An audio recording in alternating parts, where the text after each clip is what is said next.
Welcome to the Bellator 145 Filthy FRB fight party. Tom hasn't jumped on yet. It's just myself and front row Brian. Brian, what's going on?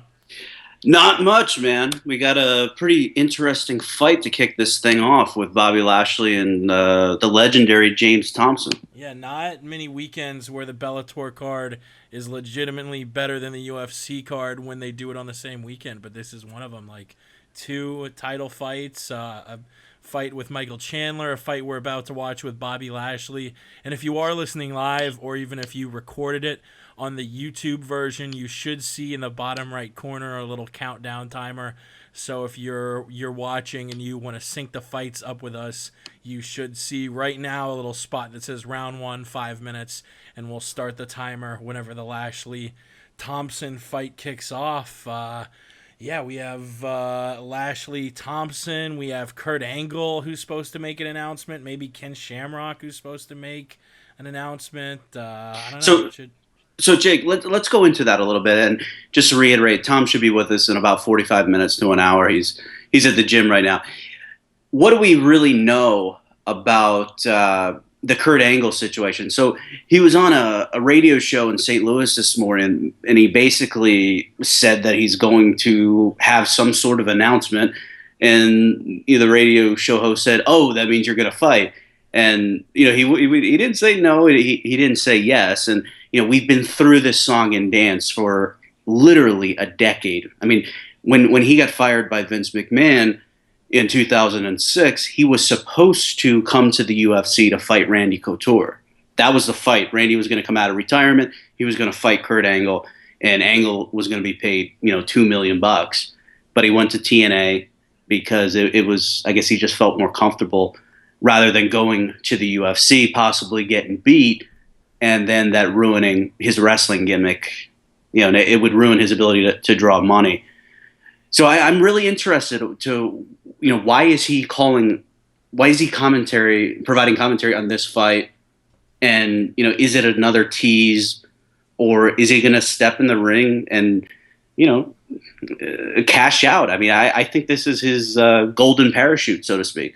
Yeah, Kurt has been a big MMA fan. Has talked every now and then about wanting to compete. I think he was going to try and fight on Tough 10, but didn't fail the physical. The real nature of it is you don't know whether it's going to be a wrestling tie-in or he's going to announce he's going to be doing commentary or trying to fight. I think he's on right now. Yeah, yeah, he's on right now. Let me turn this up a little bit. But I mean, it's pretty interesting. James Thompson still be relevant. I mean, he's a guy that fought Kimbo, I guess, in 2008, and I think it's still the most watched MMA fight ever. Yeah, Or one of them. yeah, one of them. It's really. Remember, he damn near knocked the guy's ear off, or Kimbo knocked his ear off. And that was really wild because Kimbo was one of like a ton of losses. I think he went like 1-8 over a stretch of 9 fights, and then the guy just turns it around. And I think since going 1-8, he hasn't lost in his last 6 fights. And yeah, he's crushed a lot of cans there, but one of those wins back in 2012 was Bobby Lashley. So we'll see. I mean, neither of these guys have really fought elite heavyweights, but this should be. I mean, it should be a fun fight for all intents and purposes. It's so difficult to really say if Bobby Lashley is any good as a fighter. I mean, this is a guy who refuses to fight anybody who is a decent fighter. Like after that Chad Griggs fight, when he got beat in Houston, he just he didn't want to fight anybody good. And I know one time in the Titan fighting, this is the previous version of Titan, he fought somebody who was a blown up 185 pounder. It was just like, man, what are you doing? Like, why even bother doing this? But I guess it's just an easy payday. But I think other than Griggs, Thompson is the best fighter that Lashley has faced, And I was kind of surprised when I heard that he was willing to fight Thompson again. Yeah, yeah, and Thompson making his walkout right now. I'm looking at Twitter. We weren't really able to sit back and listen to Kurt because that would be terrible podcast to just be quiet. But apparently, Kurt said that there is a chance he's going to take an MMA fight. I'll throw this out. Who has a better chance winning a fight in a big mixed martial arts organization? Kurt Angle or Phil Brooks? Kurt Angle, I you know, I even agree. though He has even though that he's wrestling base. Yeah. even though he's really beat up, I mean, he's actually probably trained in an MMA gym longer than CM Punk. I know I've heard stories of him training in Pittsburgh, for 8, 9, 10 years. So he's probably got some basics down. I mean, his neck is a mess, but he probably has some rudimentary submission defense. It probably can't strike much, but I'm sure he could take down a lot of people. I mean, and also I would say his cardio is probably better than say Lashley, for example. Yeah. Yeah. Yeah.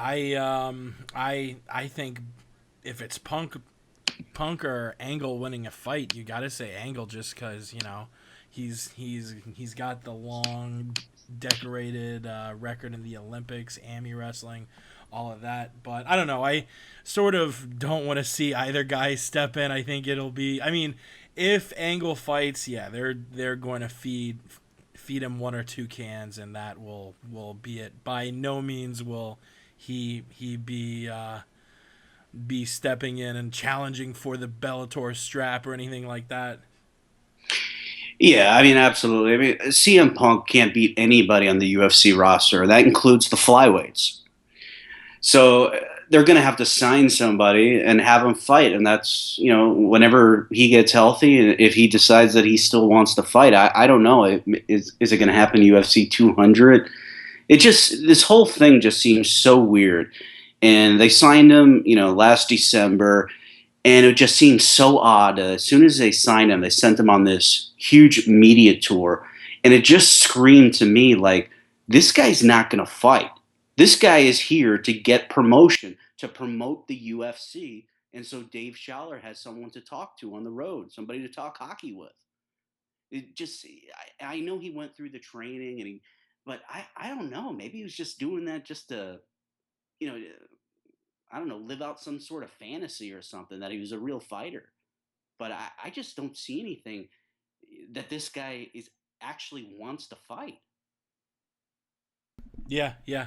And really quick, thank you to the listeners who just flooded my Twitter saying that my audio was super low and Brian, I guess, was getting pumped through super loud. So I think I fixed the issue, but yeah, just got a lot of tweets, and I think that should be fixed up now. But we have Lashley entering the cage, so I think this fight is about to kick off. I think last time I checked the odds, Lashley is an enormous favorite, and I don't know. I'm expecting a finish, but Lashley is probably stepping in here looking to make it a boring fight, looking to just sort of grind out Thompson, who I think he's got the gas tank advantage over. Yeah, I would. I mean, I don't even know about the gas tank, but Lashley's minus 375. I think he will just try to lay on him. I don't think Thompson has much of a wrestling game, but he has beaten the guy once. Um, Thompson does look a little softer than he usually does. Lashley, I don't know how he does it. I mean, he just looks. He doesn't look as big as he did when he's doing the angle with Donald Trump at WrestleMania, but Yeah. I mean, he still looks in incredible shape, and he's 39 years old. Wow. Yeah, I think Lashley trains over in Denver at Elevation back when I lived in Aurora. I know I lived like a half mile away from the gym he owns there. I don't know if, it's just one he owns and he doesn't train there frequently, but if he does live and train there, then he'll probably have a gas tank over a lot of people. Really makes you wonder. You look at Thompson's body frame compared to Lashley's. I wonder how rigorous the PED tests are over there for Lashley. He hasn't fought since June. I don't know, a bit of a question mark there. So so there's Lashley going in for the single, and Thompson just fell on his back. So that kind of answered our question right there about Yeah. Thompson's wrestling ability. I mean, it didn't look like he had a ton behind that shot, and usually that single leg is difficult to convert in MMA. But here's Lashley on his back now, and can you? Well, that looked like it was the back of the head a little bit there. Yeah. Jake, can people hear you now? Because I just had somebody say that you were low and I was high. So Yes. I think I fixed that up. Kind of difficult to. Oh, it's over. He punched Wow. him. Holy In shit. less than a minute. Jesus Thompson, Christ. Thompson did his best Bob Sapp there. That was literally the Bob Sapp. He got taken down 10 seconds into a fight and then just let the guy punch him. Wow. I mean, I'm not saying he threw the fight, but that looked a lot like a Bob Sapp fight. Yeah, it did. It did. I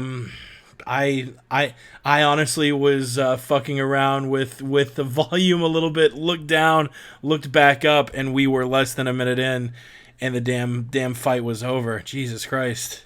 There wasn't much to it, man. No, there wasn't. Thompson's what? He's not a spring chicken either. He's 40, 36, yeah. 36. It looks like he's holding the back of his leg. I wonder if he had some kind of hamstring injury here. Yeah, leg injury and knee. I don't know if that left leg buckled a little bit when Lashley went in for the single. You could see him grimace. So I thought I saw his left leg hyperextended. Yeah. Lashley went in for the single. And I think from there, Thompson, because Thompson is a tough guy, man. I mean, that's why I was like, I didn't want to say he threw the fight, but it looked a lot like a Bob Sapp fight. I think because he might have torn his hamstring right there. Yeah, looks like he hyperextended his knee, maybe did something to his hammy or quad there, but yeah, he was grimacing hard before he took any shots, so it almost certainly looks like he did something to his leg there. Yeah, so I apologize to James Thompson for the Bob Sapp comparison because obviously he was injured there. Well, shit, nice start there. I don't know. I guess the next fight is the Chandler Rickles fight, which that I think is like the most one-sided fight on the entire card. Yeah, but before we get to that, I mean, where do you go with Lashley right now? And I think a lot of people would say throw him in there against Kimbo Slice. And I think that's certainly a fight that would garner a lot of attention. A lot of people would tune in. It could headline that tentpole event in Houston that they're doing in February. But is that the fight you want to put Kimbo in? Because Lashley will take him down from the second the referee says fight. Yeah, right.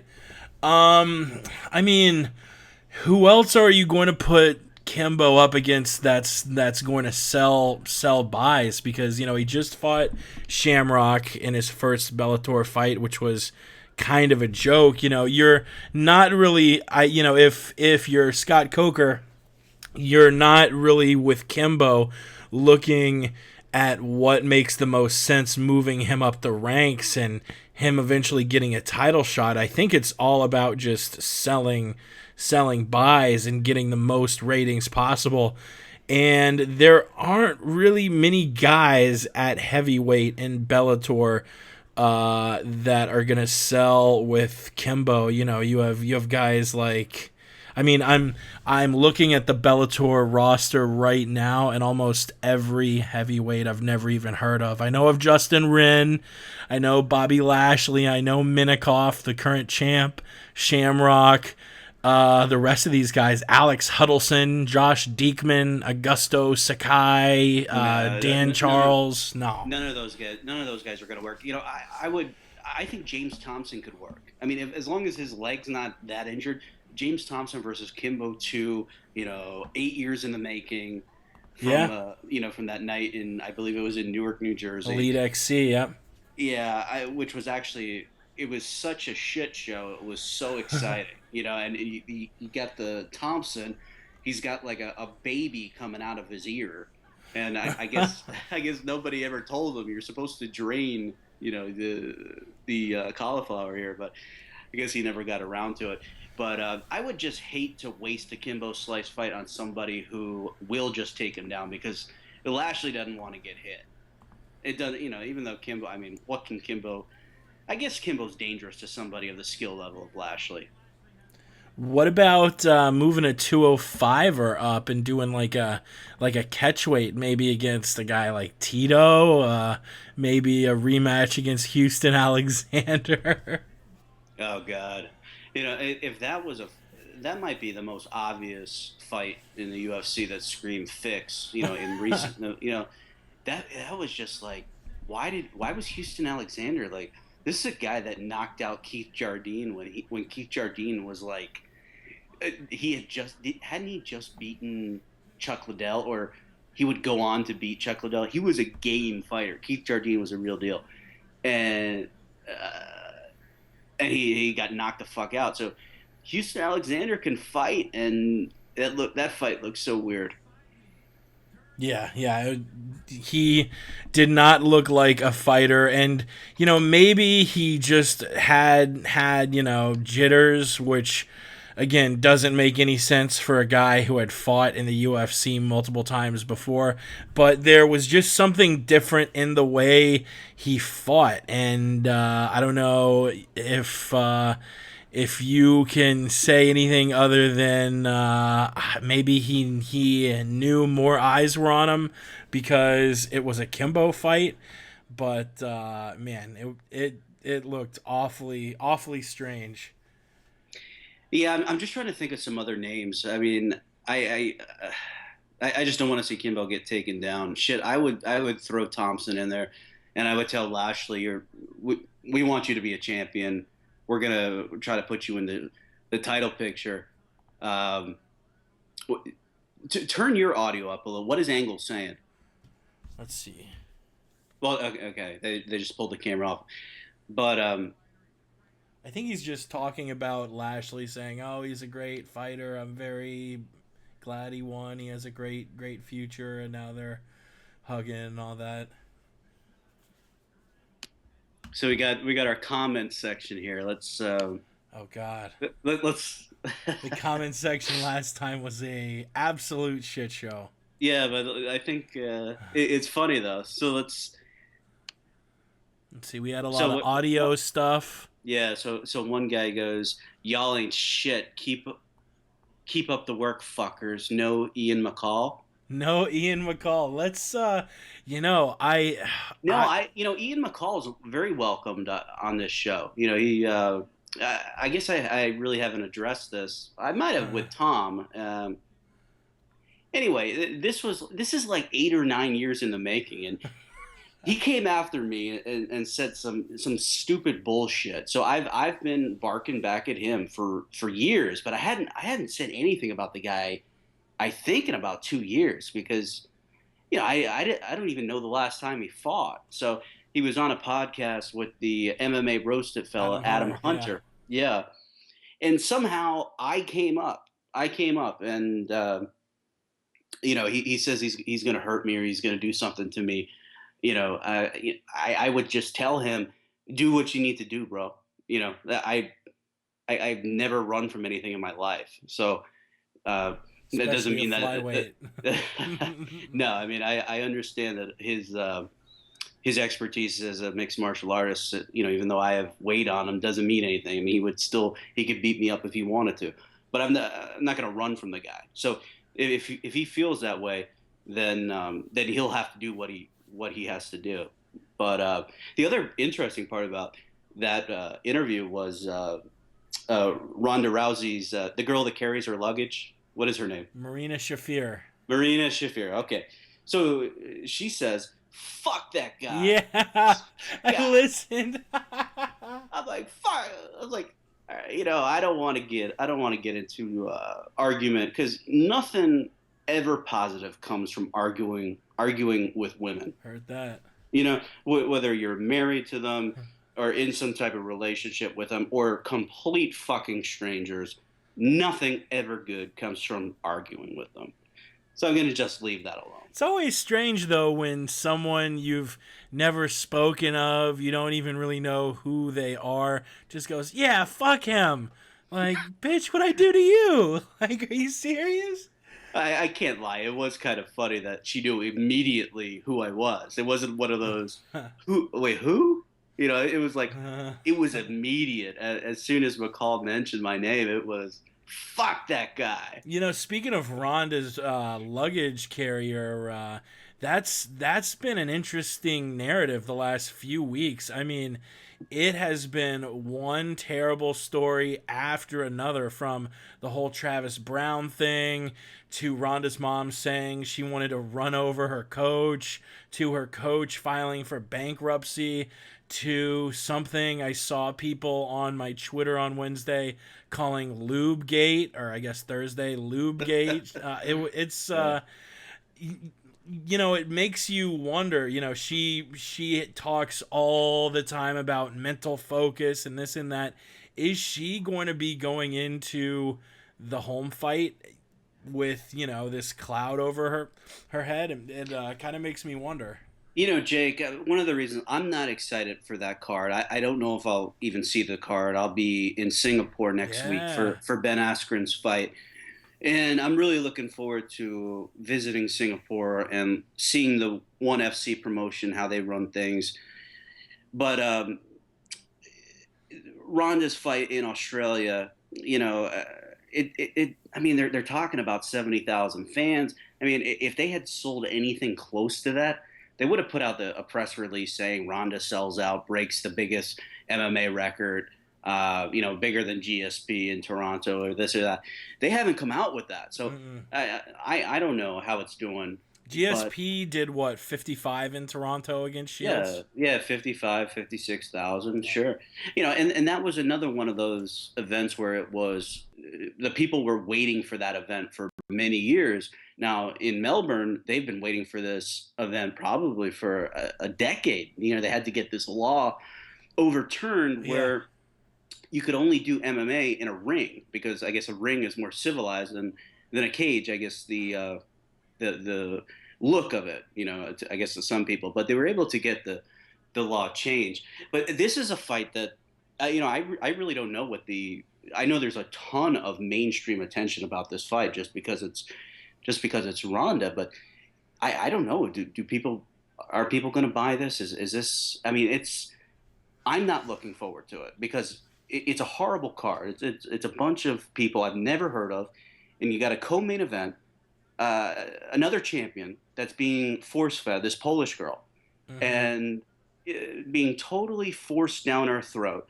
And this is a girl who got beat last December in Phoenix by a Brazilian girl. And the judges fucked it up totally.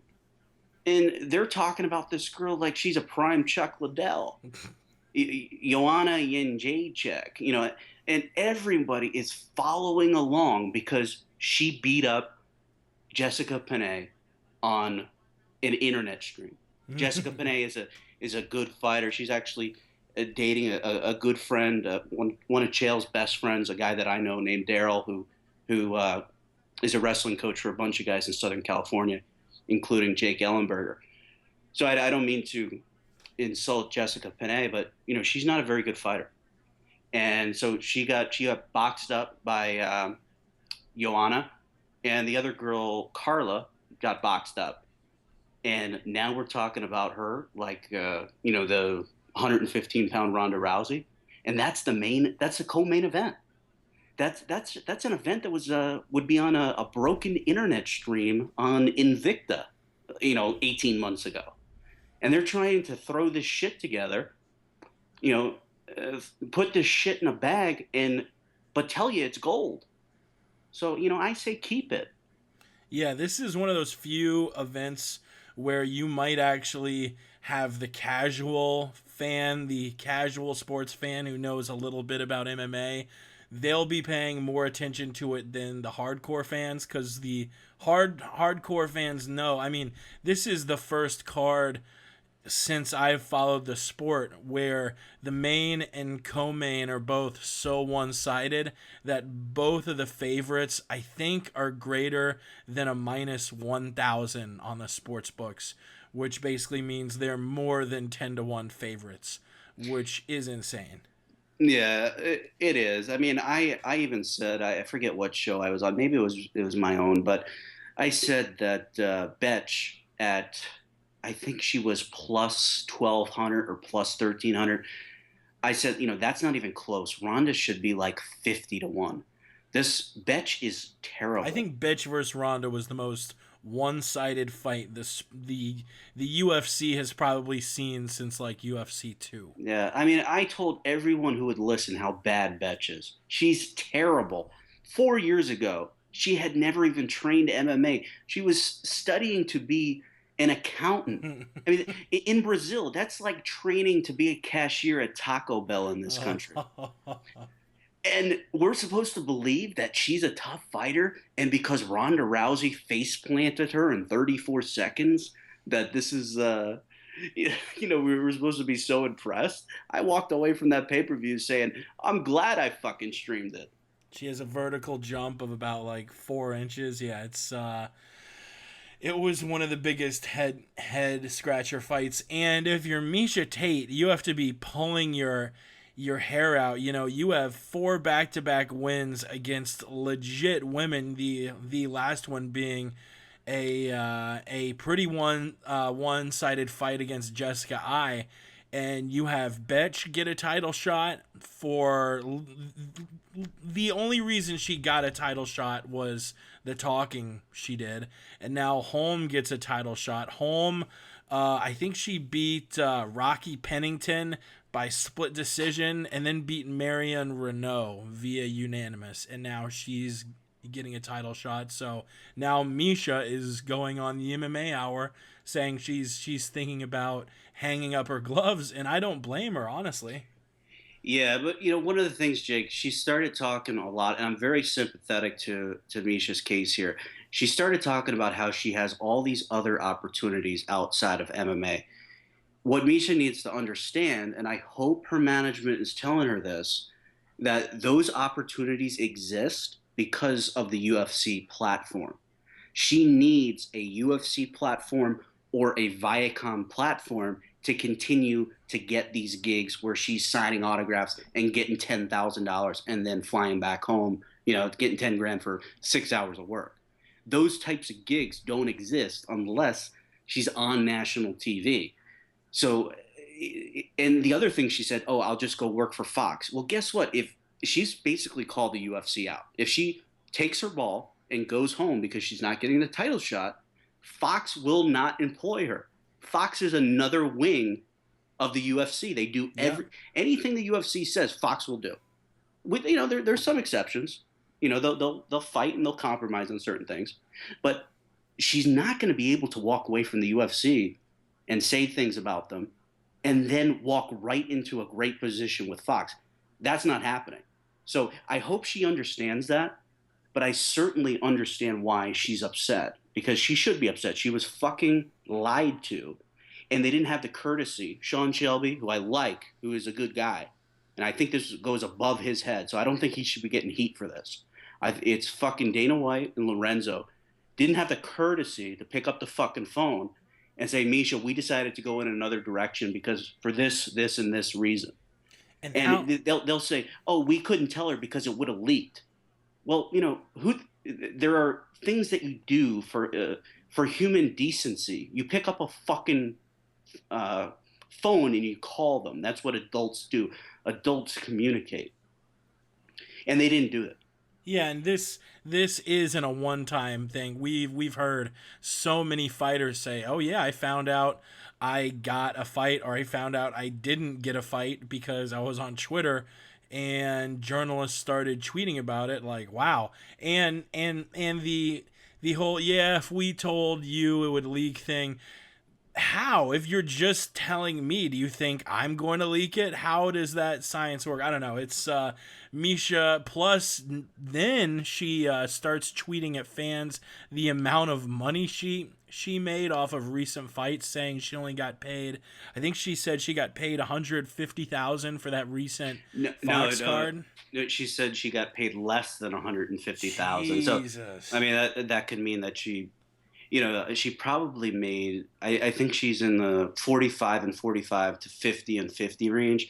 So she probably made 100, around 100 on the purse, and then because I don't think she had. It's kind of unfair to the women because they only started fighting in the UFC a couple years back. Mm-hmm. So I think her Reebok tier was maybe 10,000, Wow. or it could have been fucking 5,000. But whatever 10,000, 5,000. We're not talking about an incredible difference. So it's possible she was very used to making 3, 4, 500,000 with all the various sponsors, and then for that Chicago card, she only had her purse, and then the pittance that the Reebok deal allows. Yeah, and last night on the MMA podcast, I was talking with my buddy Pat for And how do 10. people subscribe to Oh, that? thank You you. haven't told people. Thank you. Yeah, visit Twitter at the MMA podcast.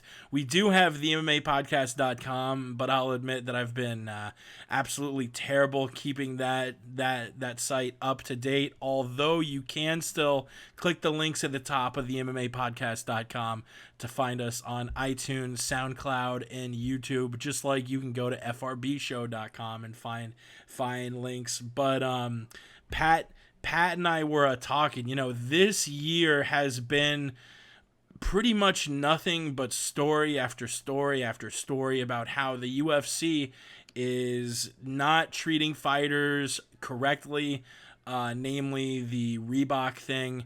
And it's just more and more and more and more going into this trend.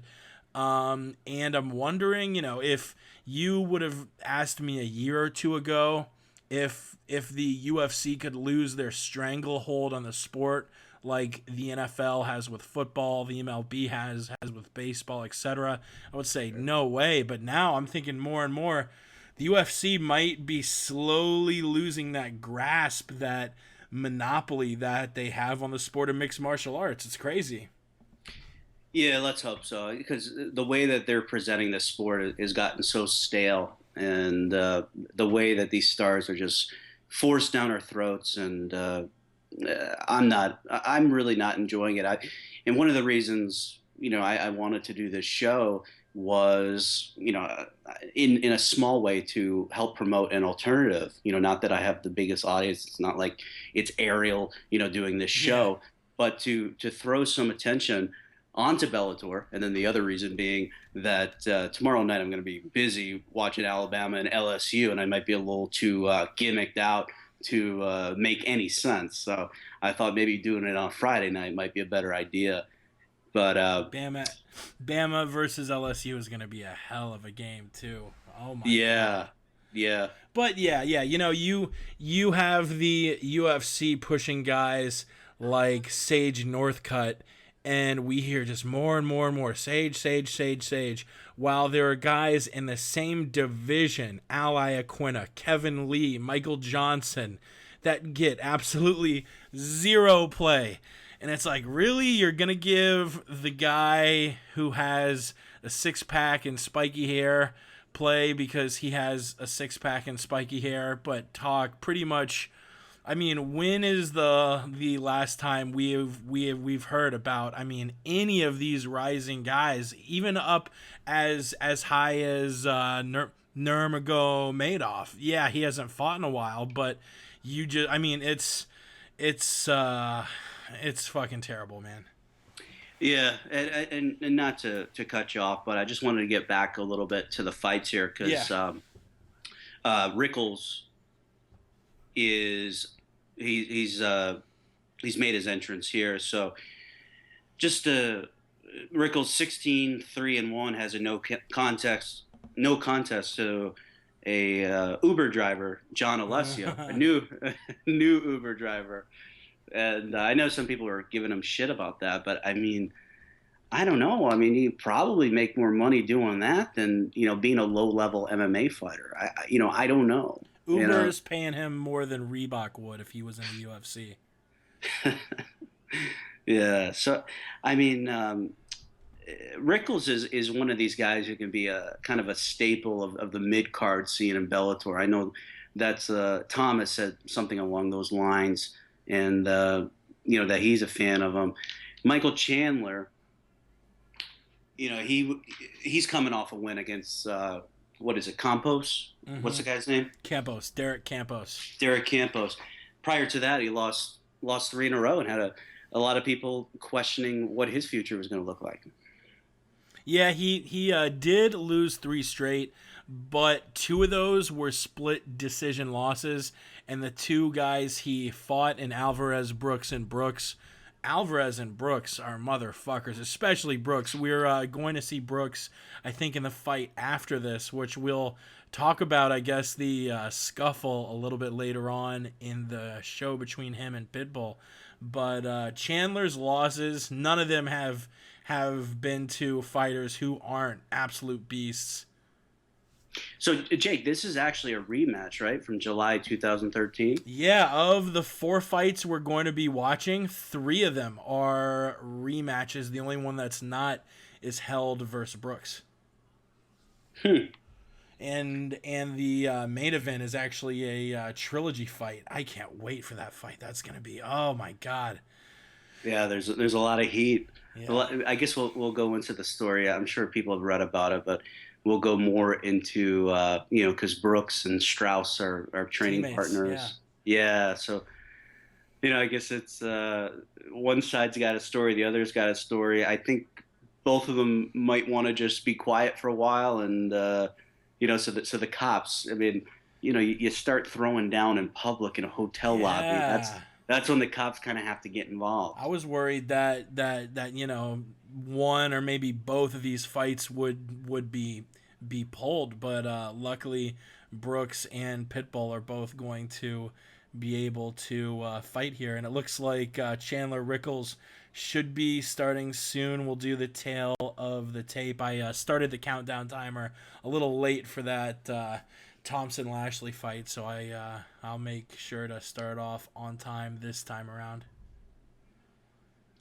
So if Chandler wins this fight, where would you see him? Is he back in the title picture? Yeah, it's interesting. He's 2 of his last 3 fights have been against Will Brooks, but I think you gotta say that Brooks and Chandler far away are the best 2 lightweights in Bellator. So do you give Chandler another Brooks fight? Do you make him fight one more time? I don't know. Both. I would throw him right back. I mean, one of those fights was a split decision loss for Chandler. The other, he was stopped. But I mean, Bellator is getting new fans all the time, so it's like, yeah, do a 3rd fight, do a 4th fight. Who cares? Is it a good fight or is it not? Exactly, and it wasn't like Brooks was dominating Chandler up to that finish. It was sort of like Strauss and Pitbull's last match, where it was a close fight. Actually, I think Strauss was winning that fight against Pitbull in his last match before he got finished via rear naked choke, I think at the very end of the 4th round. Yeah, exactly. That's one of the reasons they were able to kind of justify this meeting. All right, so I got the ref pointing it off, and it is started. I'm at 4:56. Okay, I'm 4:53, so we're maybe a second off each other, but Negligible. yeah. Is that a law school word? Yeah, overruled. Yeah, Chandler looking like he's. There's a nice right hand from Chandler. Oh man, I don't think this fight is going to go long if he keeps landing these combos. Rickles initiates the takedown but ends up on his back, not where he wants to be. Yeah, it's going to be very difficult for Rickles here. It's just a a big difference in his skill level versus Chandler's skill level. You know, it's a Division One All American at the University of Missouri. You know, former world champion for Bellator, and Rickles just doesn't seem to be able to graduate to that next level. You know, that elite level that Mm-hmm. Chandler's at, that Will Brooks is at. Yeah, it looks like the first 30 seconds or so were pretty exciting, but since it's gone to the mat, it looks like Chandler, sort of like his Missouri alma mater Ben Askren, just not letting him up, sort of suffocating Rickles on the ground there. Yeah, not a whole hell of a lot to this right now. We have a another YouTube comment. Someone saying, "Wow, do you guys too? I guess he meant do you two guys ever stop crying? Wah, UFC bad. Wah." Yeah, I get that a lot. They say, you know, Brian, why are you so negative? And I don't feel that I'm overly negative. Perhaps I am. I don't know, but I defy anybody to find anything that I've said that isn't true. Yeah, and I don't know if fans saying, "Well, what? Why are you being so anti UFC?" No, it's not Brian being anti UFC. It's that everyone else is refusing to be anti UFC because they're afraid they're going to get their fight credentials pulled if they say anything bad about Dana or the UFC or Reebok or I mean And Jake, I'm friends with some of these guys, and some of them they can beat up on the UFC a little bit, and then they have to fall back in line. yeah. You know, if you get on that wrong side and you stay on that side, you will get banned. You will end up like Gross. You'll end Mhm. up like Loretta Hunt, like John Snowden. You know, and there is no getting back unless you have something that yeah, maybe they need to suppress or they need your help in some way. But usually when you're out of their favor, it's you're done. You're done forever. Yeah. Yeah, I mean I 2 years ago made a off color joke about Dana flying coach, and it wasn't even a mean joke, but I got blocked. Dana, I mean, he's I guess pretty fly by night with that block button. Just once you do any small thing, you're fucking blocked. What did Dana say? You were back row Brian or something? Backdoor Brian. Backdoor bride is what he calls me in private conversations. But if you ask him who I am, he's like, I've never heard of him, and it's like, what are you talking It's about, like an man? ex girlfriend. The night before the Vitor Belfort Anderson Silva fight in Las Vegas, you told me the GSP fired his manager, and I put it on Twitter. This was before really, I had much of a following, but we were at the Palms. We were in the Mint High Limit Lounge at the Palms Casino. Some of you people that have been there, and Uncle Dana was there, and at that time there wasn't this adversarial type relationship, but that was what, 5 years ago. So was this the same manager who GSP down the road ended up in a legal battle with, or Yeah, Sherry Spencer. yeah, So that round just ended. Mike clearly a round for Michael Chandler, pretty yeah, easy. That he did a pretty good job. There's really not much to it. borderline 10-8. I mean Rickles. I don't think it was that bad. Yeah, I probably would score it a 10-9, but if Chandler had done more damage, Chandler looked like he was landing combos at the start there, sort of just suffocated him the rest of the round, but Rickles did next to nothing as far as mounting any offense for himself. And here's another YouTube comment. Somebody asked me what happened with you and Schaller. And for the people that know, Dave Schaller is vice president of communications or public relations for the UFC. And it was always a very like lighthearted back and forth type banter. And I guess I hit a sore spot when I started ragging on him about his tribal tattoos. He I guess when he was younger he had this dumb idea to get a tribal tattoo. He's a white guy from New Jersey. How did you know about his tribal tat? Well, I mean, I talked to a lot of different people, and they're like, "Hey, if you really want to get under his skin, say this."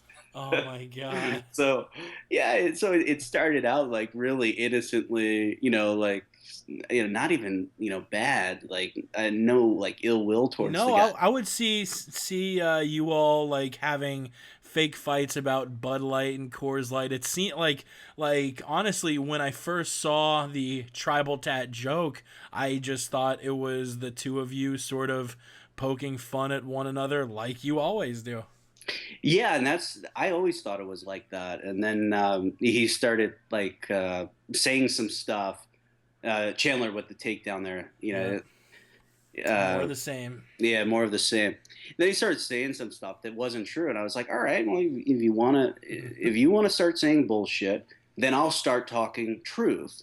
And then I went in and how he quit the UFC and how he took a job with Kevin Harvick Racing, which is now out of business. So he dodged a bullet there.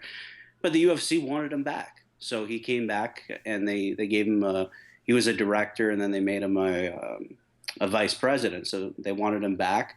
I guess he does a nice enough job, but to me, that was something that I had known for a very long time that I never said. Oh, there, Chandler just hit him pretty hard, knocked him down, and now has him in Here a comes the front lock. guillotine. So basically, that was my way of saying, don't get fucking smart with me, jabroni. Yeah. I'll smack you, any time, any place, any way I want. I'm a few steps ahead of you. Don't get fucking smart with me because will start fucking shooting truth. Ooh, Rickles' nose might be broken. There's a lot of blood on Yeah. his face.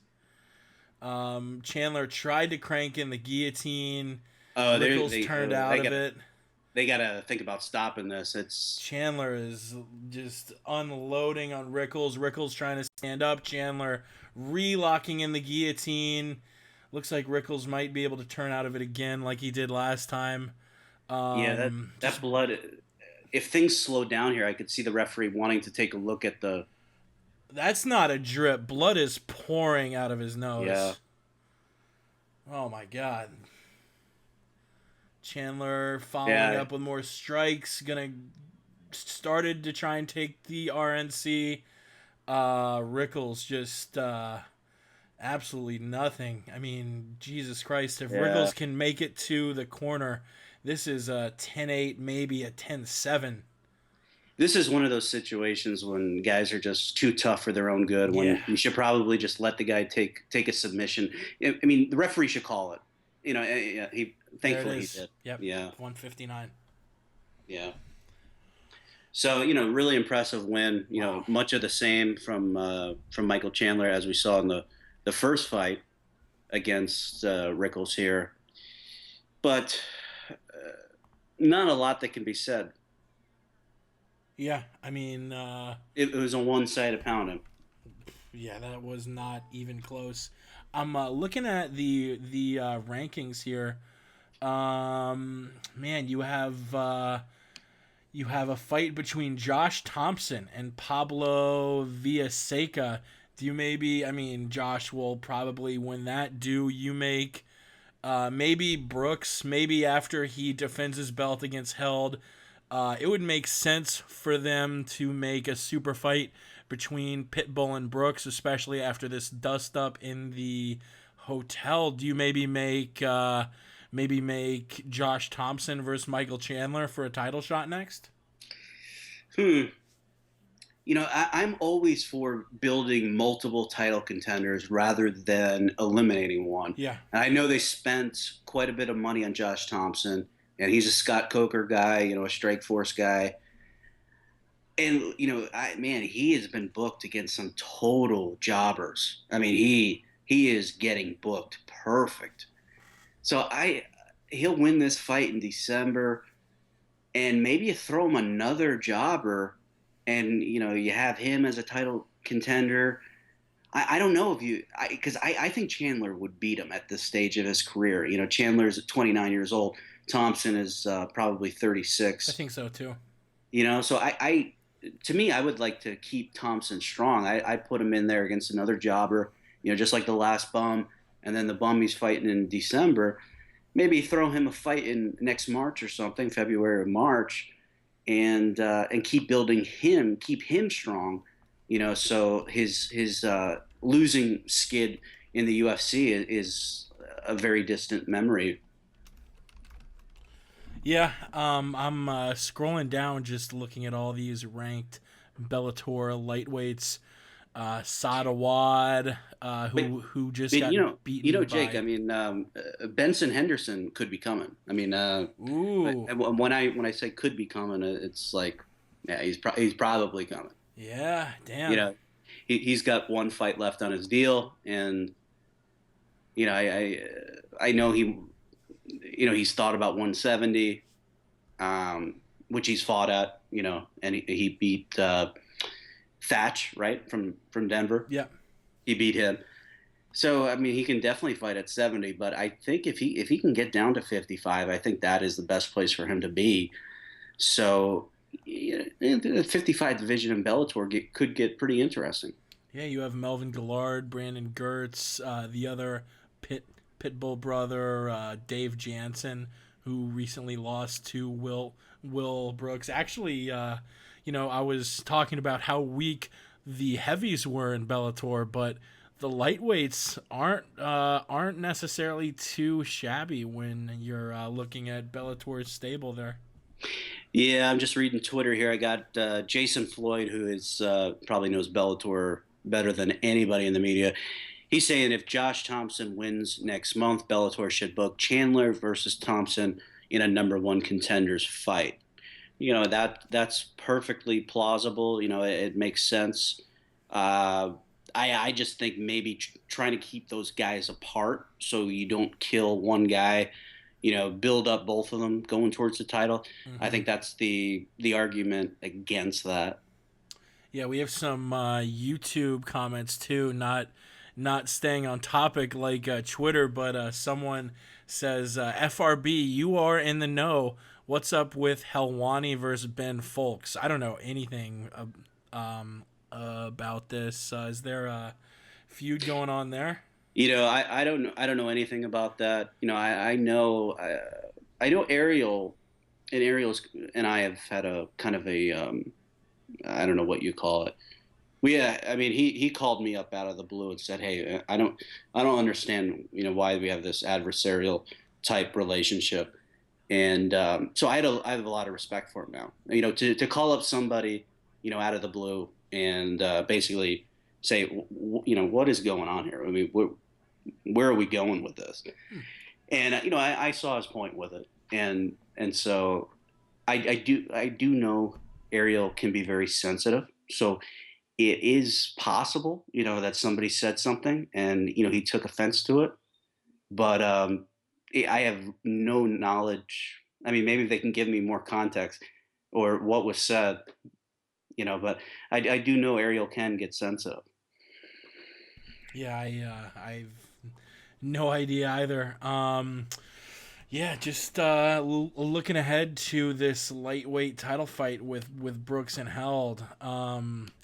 Yeah, Brooks. I honestly, I tried to think of all the ways Held could win. The only way Held wins is if he gets Brooks on the mat, is able to lock in a leg lock or something, and Brooks is wrestling. Brooks is not going to let Held take him down. He's going to keep it standing. This is sort of like the Chandler fight. I don't really see any way the favorite loses this, but Held, I'm looking. I didn't know Held was so freaking young. He's only 23. He's Yeah. 23. You know, I knew his record was 21-3, so I assumed he was maybe 30ish just because he had so many fights. But Yeah, he's a young guy. I know Tom Lawlor is a big fan of his. yeah. But we had another question here. Brian, why did Chael stop bringing Matt Lindland in his corner after the first Silva fight? He kind of dissed him slightly about chewing tobacco in his book.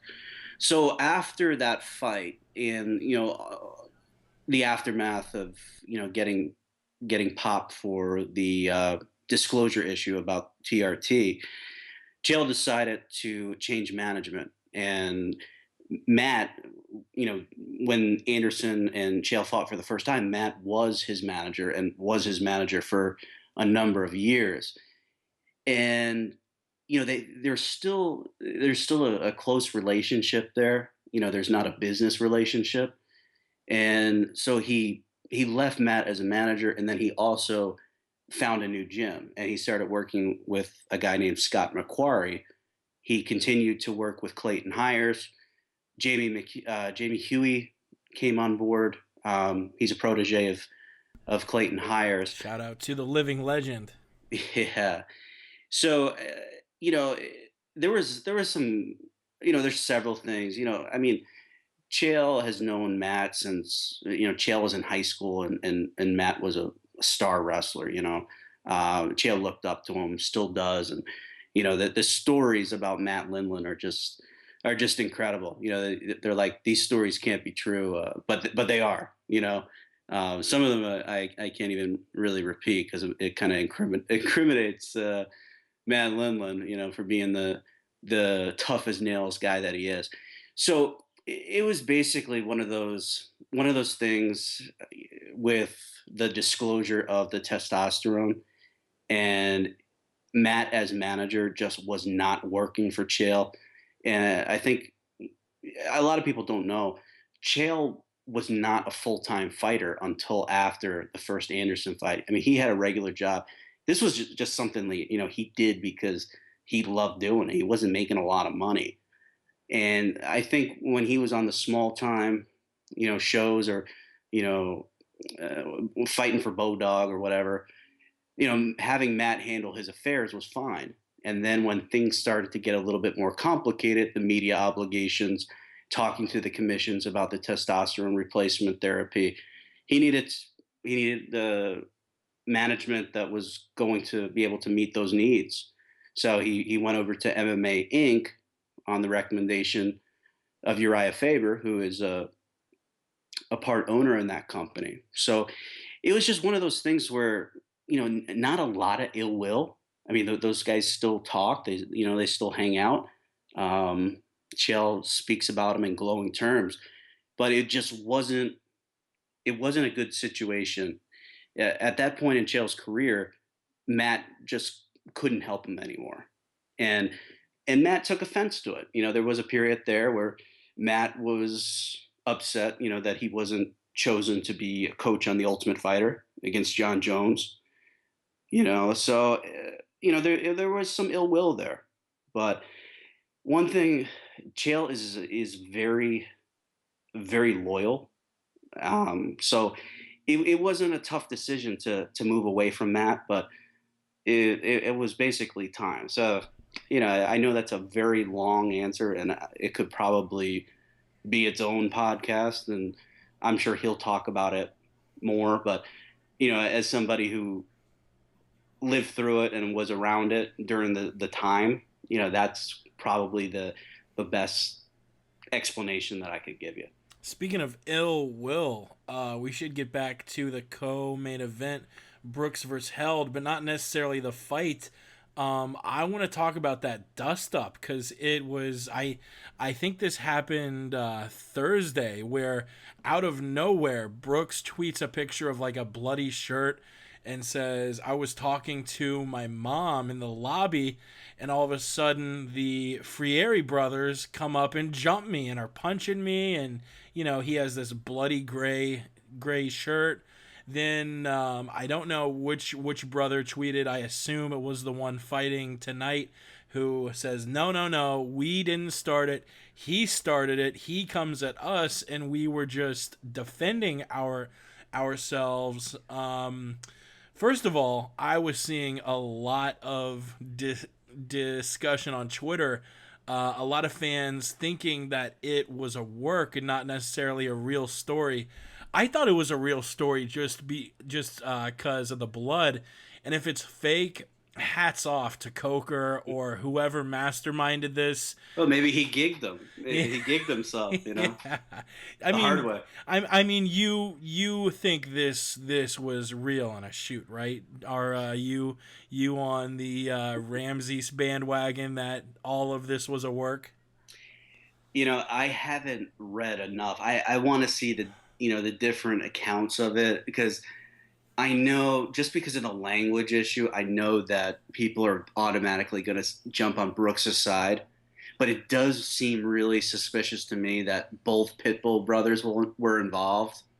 Yeah. It's like, and Brooks made a big deal about it. I mean, I don't know. If Brooks got bloodied fair and square, would he run on Twitter? And I think he actually, I don't know. I need to do more research. And has there been any articles out there that has kind of broken it down? And No, no, they, I haven't heard of any witnesses. I know it was on camera, and apparently the police got their hands on that. so But here's so yeah, we here's have King King Mo, Mo. Gabby Garcia, Babalu Sobral, and that's the niece of the Barbarian, who used to be the tag team, the Faces of Fear, with Meng, aka Haku. So I guess, is Babalu and King Mo gonna fight? Yeah, I think this is the Sakikabara announcement. They're talking about New Year's Eve. Closed caption is having kind of a hard time keeping up with this Asian fella talking. You have Gabby Garcia squaring off against this girl with a pretty epic Schaller like tribal tat. A little pushing and shoving. Jimmy Smith and King Mo step in to separate them. Yeah, I mean, Bellator. I mean, I like the effort, but these face-offs. They really seem to mess them up. I mean, that looked really bad. What? That I mean, you got to. I mean, I've seen it. I've been in the back in professional wrestling. Pretty high levels, and I've seen, like, they go over it and they say, well, if I do this, then you're going to do that. Then and they figure it out, and that just looked like nothing went into it. It was fake. There was nothing really to it. Yeah. And it looked bad. But what did that thing say about the qualifier? I don't know. It looked like a giant check, but it wasn't a check. It just said like Risen 2015 New Year's Eve tournament qualifier. That was very strange. I honestly have no idea what the fuck just happened. I don't know Well, why Babalu was out there.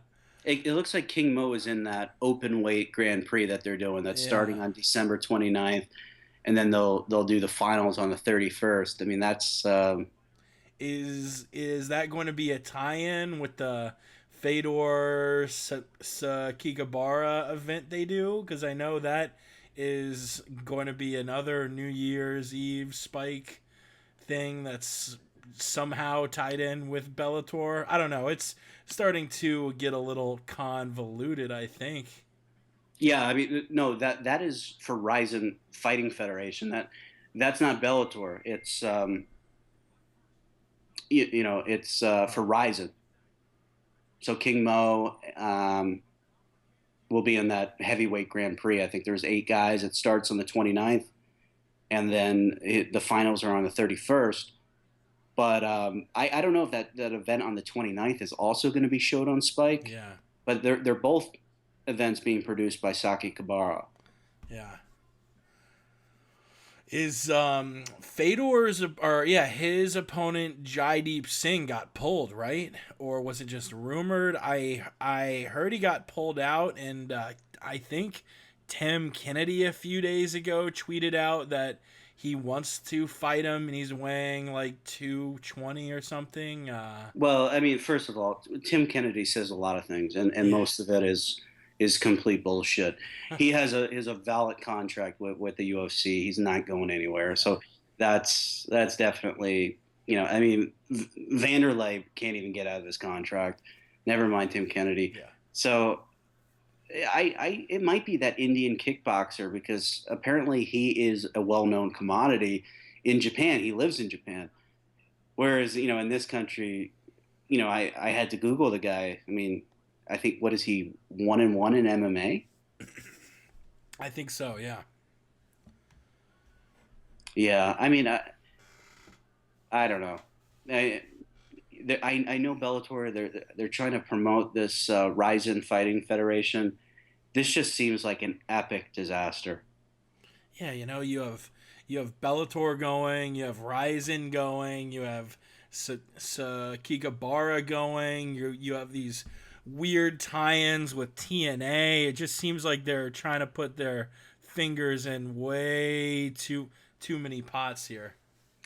Yeah. All right. So Filthy Tom Lawlor is ready to go. Let's Nice. add him to the call.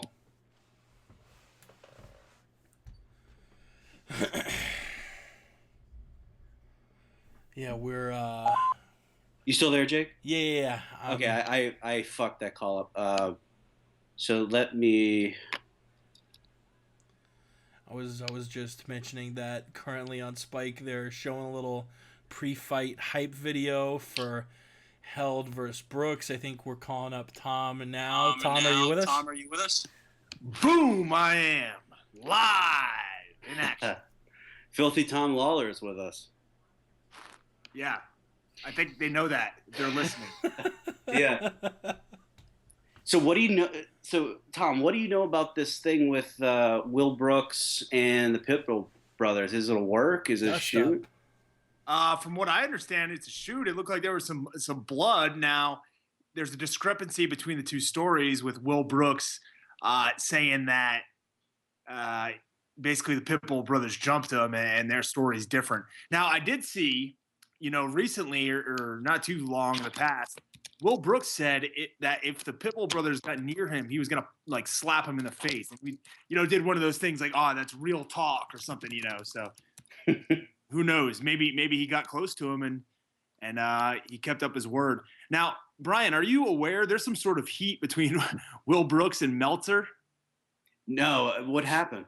I don't know. I heard him mention it on one of the shows with Brian Alvarez. I guess they just said that I guess Will Brooks hates pro wrestling, and he actually no-showed Wrestling Observer Live one time. It's funny because you read his Twitter and you're like, he's the most total pro wrestling guy in Bellator. Well, on the show when they brought it up, Brian Alvarez said, "Look, his publicist called us and set it up, and then he no-showed." So, Yeah, so he no showed because he doesn't like Dave. That's a heel move. I don't really know. I don't know. I don't want to spread any rumors. They brought it up the other day. I'll see if I can get some more info. It's pretty funny. Yeah, yeah. Now, Tommy, I don't know. You're a big fan of this Held guy, right? Marcin Held. Yeah, he's great. He's a great jiu-jitsu guy. He's got a different game than most people are used to seeing. He dives. He's kind of like Imanari-esque, Right. in a way. Those of you who are familiar with Mazakatsu Imanari, he is world renowned for his leg lock skills, and a lot of it is done off of inverting and diving towards the leg and spinning underneath and looking to either take the back in a scramble or latch onto the leg. And Marcin Held is, cut from that same cloth, so to speak. Now, why is that a style that's like we don't see it that much? Is it because there's so much risk involved in some of the submission attempts? Yeah, absolutely. If you get stuck on bottom or end up giving up position there, you're definitely going to take a beating. Now, over the past few years, it's interesting because sport jiu-jitsu which it's not like I follow it, so closely that I know every, accomplishment that every guy has. But there has been a big time swing towards the leg lock game in recent years. So guys are getting better at it, and also the defense is getting better. So I wouldn't be surprised to see a couple guys come into MMA that kind of have that same style. And Marcin Held is one of these guys that'll invert and go for the legs. And also another guy, Ryan Hall, who's becoming quite popular now due to his stint on this Ultimate Fighter that's currently on. He's another guy, that really has a very good leg lock game and shows it in MMA. Now, is Hall the guy formerly that was with Lloyd Irvin? Is he the? Yes, he is. Okay, and is he out in San Diego now? No, I believe. Okay, so I'm not really sure. He has a jiu-jitsu school in Washington, D.C., which I've been to and rolled with the guy. The guy's awesome, phenomenal, and an amazing teacher as well. For anyone that's seen his DVDs, or just seen him demonstrate technique, they know that, this is a guy you want to learn from. I think he has a school still, I would imagine, in Washington, D.C. or Alexandria or one of those surrounding areas. But he does quite a bit of traveling. He was just over in Ireland with SBG Ireland. I've also seen him. He's been all over the place. TriStar, Stephen Wonderboy Thompson. He trains with him as well. So, this guy, he's been exposed to some very high level people. He was fighting out of TriStar. I'm not sure if, he's still a TriStar product at this point, though. Sure. So what are some things that people should look for in this fight with Held and Will Brooks? Obviously, you talked a lot about his submissions. Is Brooks vulnerable to that, or how do you see this one playing out? He has good takedown defense. Yeah. Brooks is a good wrestler. He's a better wrestler. The problem is if he gets into a scramble or, dives on top thinking that he has Held hurt, Held's going to be very good at rolling underneath and looking for the leg or going to take the back. I think that Will Brooks will win. In the past, I can't remember exactly who it was with Marcin Held, but Marcin Held, has been beaten on the ground positionally. So it's not to say it can't be done.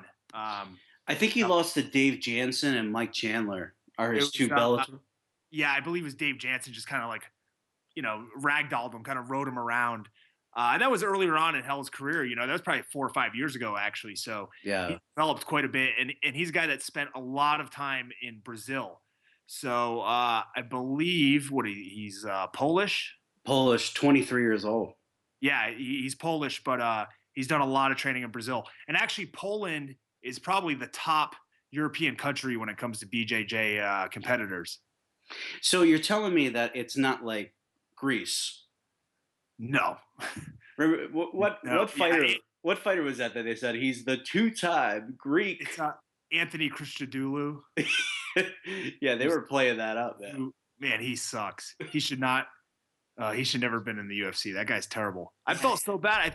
I think I even reached out and offered to help him. I felt so bad. He was awful when I saw him. Bad, huh? So where is your feet at, Tom? I'm at 430.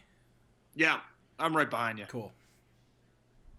So here's Held. He's got Brooks up against the fence here, trying to get him down to the ground. Yeah, and Held's been swinging, kind of wildly. He hasn't connected anything clean, but it's at least allowing him to close the distance and start pressuring in. Well, he's got the takedown.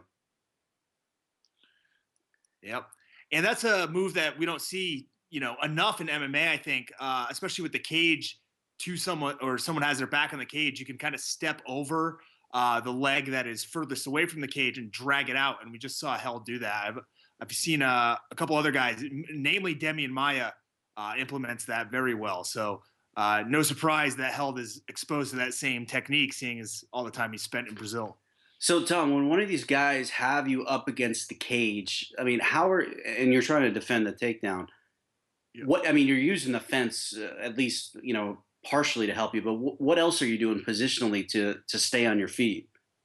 Well, what you want to do, they're not in that position right now, but when they were standing, Brooks would want to spread his legs as wide as possible and actually kind of rotate his lower body so that one hip is on the cage and the other one is away from it, and just get his legs as wide as possible so that the attacker, in this case Held, wouldn't be. Held's going for a knee bar here, or was on that left leg there. He's got a grapevine, the left leg right now. Yeah, he was going for a topside knee bar, which is very hard to get, but basically he's going to lock his legs around the ankle and then look to spread his hips as close to the floor as he could. So yeah, against the cage, guys are a lot better now with their defense, and I'm sure we'll see it again in this fight if Brooks stands up, but he's going to want to spread his legs as far as possible so Held cannot lock his hands. And Held is going for the knee bar on that right side now too, just continually looking for it. And if nothing else, it's going to bug Brooks. You can see Brooks is just looking up at the clock, but he's lost almost 3 minutes of the fight. Yeah, he looks bored down there, but maybe he should do something about it and try to get up. Well, now he's working on that. But Held has his left leg there. Held definitely winning the round so far. Well, he's the only one that's done anything. Yeah. Brooks has been very content just to look up at the clock and kind of wait it out, But when you're in there, maybe he feels something that we don't. Maybe he feels like he's in control of the situation and is just waiting for the right opportunity. Reverses it. Now Brooks on top. Now Brooks. He's got to be real careful here. Yeah, like you said, though. Oh. Yeah, Held looking to sneak the legs across for the armbar, but Brooks is doing the right thing and sneaking out that right arm. Not out of danger yet, but at least got a little bit of a stack there. This is where it's dangerous for Brooks, for sure. You can see Held starting to work towards the leg. Oh, there, yeah, there's working at that left leg, yeah. Oh, that's. And if he can roll to his left side, that's going to put Brooks' bottom leg on the mat, and then it'll be a lot easier for him to finish because he can base that leg very close to the mat. He's looking for. Whoa! He's pulling that thing out. Yep, he's going for the old Kurt Angle ankle lock. Close. Switching to the knee bar now. Ooh, shit.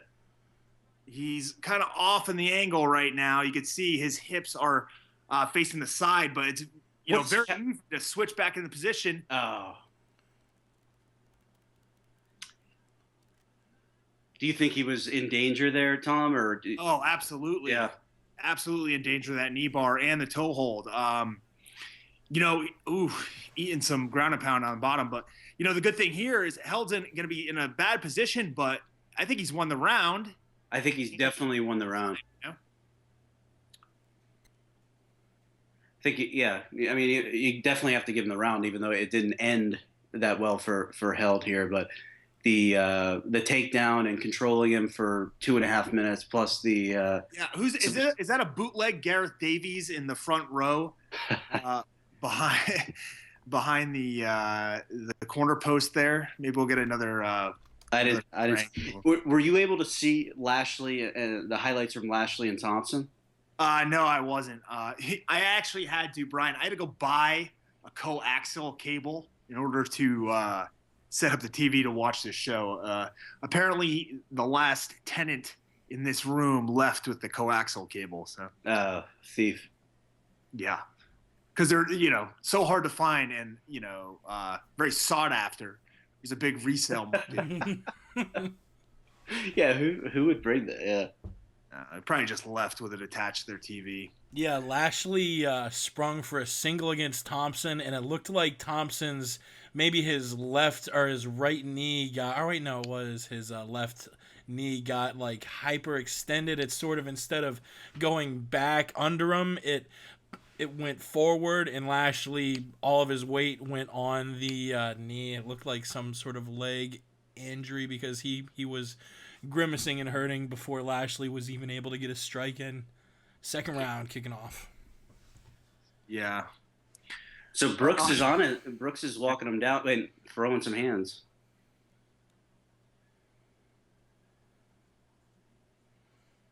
Oh, there's a takedown for Will Brooks. What is the same takedown he used in the first round.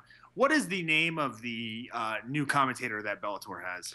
Is it Sean Grande or Grand? Kurt Angle? Ariana Grande. Is Kurt Angle doing commentary on this? Yeah. Only the Thompson and Lashley fight. Oh, okay. What was Shamrock's announcement? Did he make that announcement yet? No. No. Okay, Marcin Held here needs to be very careful about leaving that left arm across the head because Will Brooks is now looking for the arm triangle.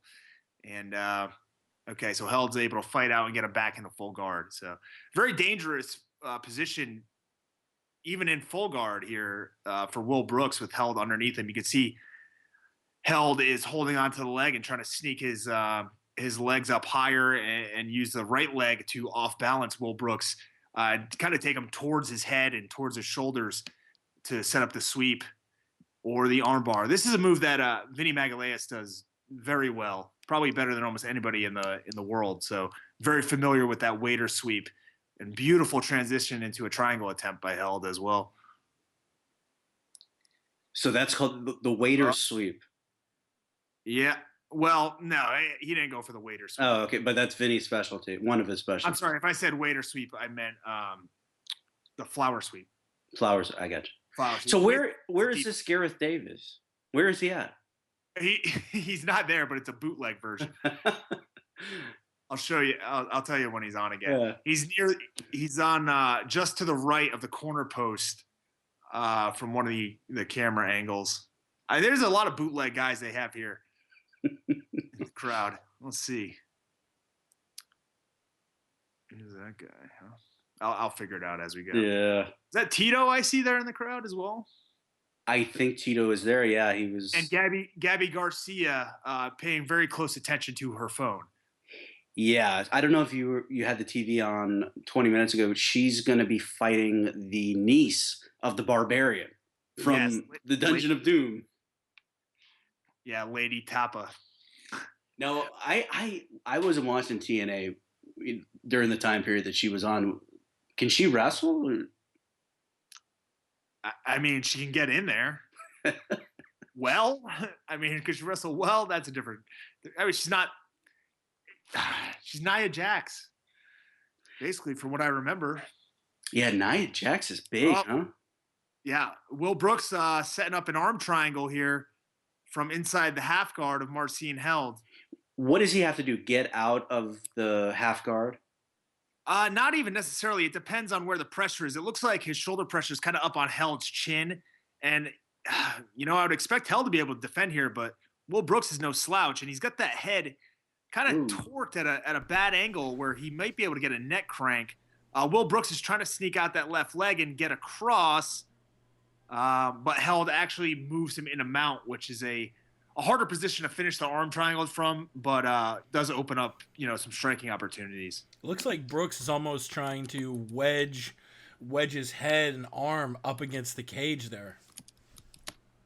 Yeah, if he's able to do that and get his head underneath Held's armpit and up against the cage, he'll be able to basically block his arm from escaping out to that side. Yeah. So, yeah, that would be a very good tactic. So this is a pretty easy round for Will Brooks. I would say. Yeah. You know what he's probably thinking? He's probably thinking like, God, I wish this was Meltzer under there right now.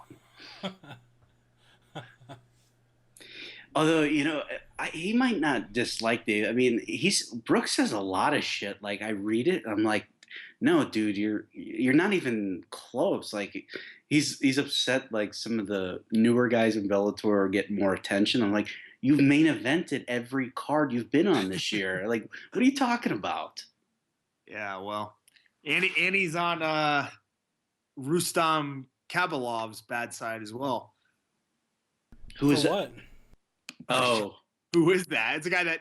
That's the jabroni that went after you and called you a shitty fighter, right? Yeah, he called me and Will Brooks shitty fighters. And, if he takes a look at this round right here, I don't think he'd be saying that Held's a shitty fighter.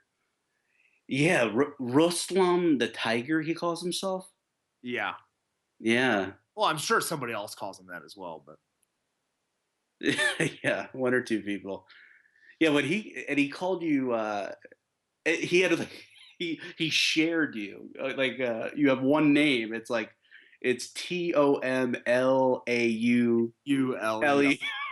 It's like, I was like, he combined it. I don't. Do you think that was because he didn't have enough space with the characters, or maybe he thinks that's how your name is? I hope he thinks that's what my name is. I hope they come out with a Reebok jersey for that. Oh, they will. Tom Lawlor. Oh, they will. They absolutely will. Yeah. Maybe it's gonna be one of the stick figure shirts.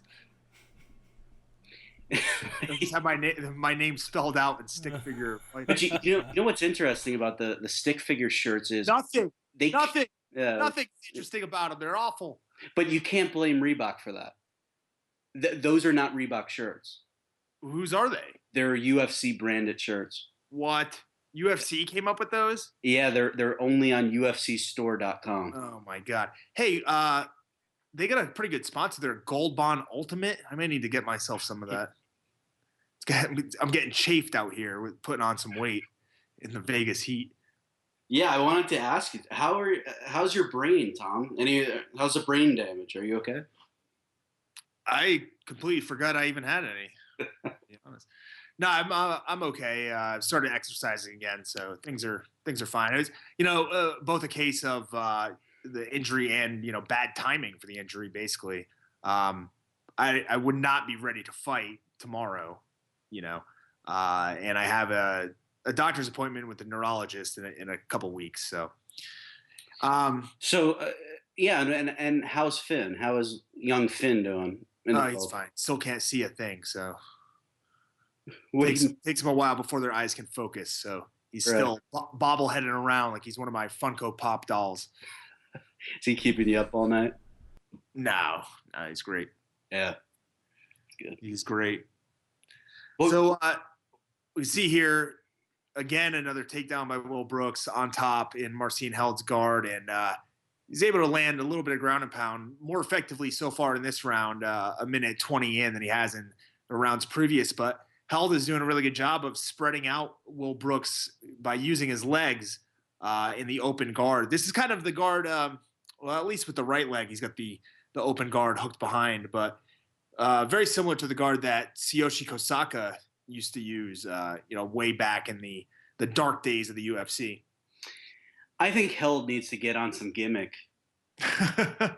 Yeah, maybe that's why Brooks was, just sitting there that first round. Maybe he just felt that Held wasn't very strong and thought he'd start blasting him. So he does look quite slender, like he hasn't hit his man, his grown up strength yet. Yeah, he doesn't have man strength, and unless he has a kid, he doesn't have dad strength. So you need one of those two to be able to compete at the highest levels. Because I mean, look at Will Brooks' legs. That guy's strong. Look at those hamstrings. Yeah. Oh, yeah. He looks explosive and athletic, even. Yeah. Right. Yes. I wonder if that's been said in the commentary. Yeah. Well, this guy Sean Grandy or whatever his name is, he also said that people are still talking about Lashley versus James Thompson from the Super Fight League in India. Yeah. Well, they are. They're talking about how terrible it was and how bad Lashley gassed. Yeah. Oh man. And I don't know. It looks like Held kind of gave everything, had his best go of it in that first round because he's just sitting here on bottom, tied up by Will Brooks. Will Brooks with a tight waist and able to land some punches over the top. But, he's not out of danger. Held can still roll and look to get back to a good position, but he's just eating punches bad. Yeah, this is one of those 5-round fights that you wish they would just say, okay, 3's enough. Mercy rule. Well, here's the thing with Held's style is that it requires a lot of energy and you have to continually move and scramble. And you can see right here, he's stuck on bottom. So he's stuck in a position, and this is where he has a hard time. As the action's moving, he's very good. But as the fight goes on and it gets, later and later in the fight and you become more and more tired, unless you're already moving, it's hard to get started, So, Tom, we got somebody on the YouTube chat says since Tom goes to Pro Wrestling Guerrilla shows, he could probably tell us what a piece of shit Super Dragon is. I've only been to one PWG show, so. Who is Super Dragon? Super Dragon, I believe he's one of the owners. He's He was a big time star in the indie scene way back. My guess is like 2001 to 2005, and then he was gone for a very long time. Held is getting beat up here. Yeah, I was just gonna say he's eating some nasty. He's ground and pound. He's bleeding. He gig himself. I don't know, but he's locking up Will Brooks' right leg there for a straight ankle lock. This is actually maybe his best attempt so far of the fight if he can move to the right position, and he's doing a very good job of getting that foot into the hip. Now, if he can lock up and extend, if he can push off on Will Brooks is able to move his legs to the side there. If Held's able to put, he's going. Oh, and the round ends. I think he was going for the ankle lock because he was inspired by the presence of Kurt Angle. Probably he's going for the one where you lock up the leg as well with your legs. So, hey, let me tell you, I don't know about these buffalo chicken fries, but the regular chicken fries are phenomenal. That good. I haven't been to a Burger King in a long time. I'm gonna have to check that out. Yeah, I dare you. Now, what is it? What is this? Is this a new Rocky? Creed. Oh, this is where he trains Apollo Creed's son. I got some kind of military commercial on. Yeah, I have a different ad really? too. I'm seeing helicopters and a fighter jet. Well, that's what I see now. But a second ago, it was the Creed commercial. No, you didn't get the Buffalo Fries commercial. I did, yeah. Yeah, I think we're looking at the same thing. Oh, I think you looked away at an inopportune time. All right, I'm gonna grab a couple more beers. So, can you guys? Why didn't you do that during the break? You waited till the fight came on. Chicken fries were the main event to you. Yeah, bad timing. Ooh, what happened? Oh, there. Brooks landed a kick that almost looked like Held faked, dropped him, and then he just went down to grab the leg. Yeah, I wonder how hard that leg kick landed. Look at Held's right eye, man. That thing is, that's maybe his eyebrow, but it's cut up. Yeah, it's Brooks not is going bleeding, the wrong way man. here, by the way, but Held has nothing so I guess he's not going the wrong way. Yeah, I do agree with Jimmy's scorecard that it's probably 2-1 Brooks. Hook.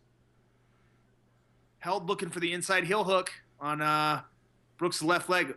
Brooks' submission defense is pretty impressive so far. Yeah, it really has been. He had a recent fight. Who did he fight? I'll go in the bathroom instead of. One of the Pitbull brothers. Yeah.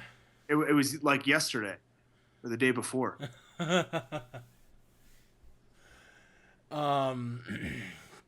Yeah, we got Brooks now. Doesn't look like he's in any danger of being sub, just landing more sort of shots doesn't look like any of these shots are really damaging enough to threaten to stop the fight, just trying to score points. Probably knows he's up 2-1 on the scorecard, only needs to win another round and make it to 25 minutes to get the W.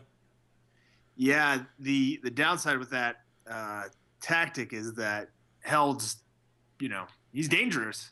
Yeah. Still, he just had some good submission attempts, even though for the majority of the time he's getting beat up. Ooh, get here now, BellatorShop.com. I don't know who that girl is, but I like her.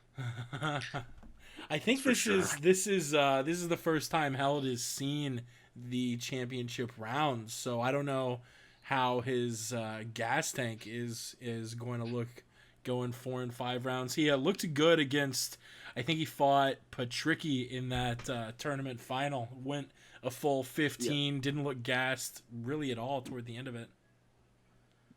Yeah, he's looking to tie up this arm of Will Brooks here with kind of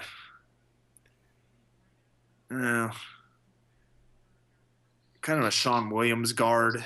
That move has a lot of different names, that position. Who is Sean Williams? He's a Henzo Gracie black belt. I believe Kenny Florian currently trains at his gym in L.A. from what I understand. But he's a pretty well-known guy in the BJJ realm. Seems to be so many great trainers, like people don't even know that, like they don't even know about them. Like even your guy in Providence, Tim Burrell. Yeah. Probably not a lot of guys know him, but no, I mean in the Northeast scene, a lot of guys know him, and he's well known there. But outside of that, he doesn't have a big high profile name. He's got high profile pedigree. Machado brothers, right? Yeah, and he doesn't seem like a guy who seeks out the spotlight, though. Sometimes you got to be an attention whore in this business. Yeah, he's not at all. He's not at all. So go ahead. Yeah, you can see Will Brooks is just smashing Marcin Held on top as we're way off base there a little, or not way off base. We're off base a little bit, but Will Brooks riding on top, Held in butterfly guard, trying to create space, but Brooks is just posturing up, keeping his hips high and staying out of danger. Now he's stuffing Held as he tries to invert, but Held looking for that knee bar again, and again is dangerous for sure. If he can get that leg separated and get Will Brooks' toes underneath his head towards the mat, he can really put some torque on it. But it looks like he's trying to go back to the figure four toe hold, but Brooks is able to push on his own toes to actually alleviate the pressure. And now, that was very tight, that toe hold attempt, and Brooks still defending well. Brooks is looking for an arm triangle here, but the cage is in the way, so he may not be able to get it. You can hear, Tom, your passion for BJJ. It seems like you pep up when you're able to talk about BJJ. It seems like it's your passion. Well, submissions are my passion. You probably don't realize, but I've have a very, very low percentage of ground and pound in any of my fights. Because you're always going for the submission, is that right? Not always. Sometimes it's like yeah. So sometimes you got to play the game a little bit. Yeah, but a lot of times I'm looking to pass or looking for a submission. I love the idea of beating somebody and forcing them to give up, against their own will, so to speak, in a way, and not doing a whole lot of damage to them or myself. What a nice guy. Yeah, it's also the easiest way to win a lot of times, and a way to get a bonus too. Correct. And actually, if you look across the board, there's a lot less submissions in the UFC than there were back in the day, and especially up at the the higher weights, they become more and more rare. So now, is that something you talked to our friend Reed? Yeah, I think it goes over that in Fightnomics. If not, a lot of times I can look at the stuff and kind of draw my own conclusions. It's a body type thing in a lot of ways. That's why there's less submissions in the heavyweight and light heavyweight divisions. Also, a lot of times the fights don't last as long. That's true. Yeah. And there's a greater chance of them not hitting the ground, Now, and what about, it seems like it doesn't even have to be a major city. You can find a black belt has a lot of experience and is a really good teacher, almost any mid-sized to major city in this country. So it seems like a lot of the guys, they know all the submissions. There's no new tricks. Yeah, that's the thing. A lot of this stuff is predicated on tricking somebody. Even, if I roll with a complete novice, the moves are known, okay? It's the tricks that you use to set them up, or, the pathway that you lead somebody down in order to trap them. That really is what separates you from being, somebody who's very good at jiu-jitsu or submissions or grappling and, somebody who knows all the moves. Right. It's better to be able to force somebody into a position they don't want to be in than it is to, do 300 different moves. So, and I wonder, I don't even know if there's any way to prove this, but what percentage of submissions did they happen because of superior grappling techniques or did the guy get decked? And he's scrambling on the bottom, and he, mentally, not saying he's taking the easy way out, but your brain tells you got to get out of this, and sometimes you give up a submission.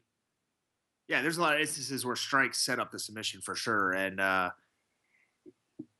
you have to take that into account as well. I mean, there's a lot of instances in the past in MMA where guys who are not black belts and don't have nearly the grappling pedigree as others do end up beating them, by submission. So I believe who was it? Kevin Burns back in the day, the triangled maybe Ron Carnero, and he was a purple belt at the time, and Carnero is one of the really really high level competitive black belts. So yeah, he just rocked him and then was able to. I don't remember exactly, but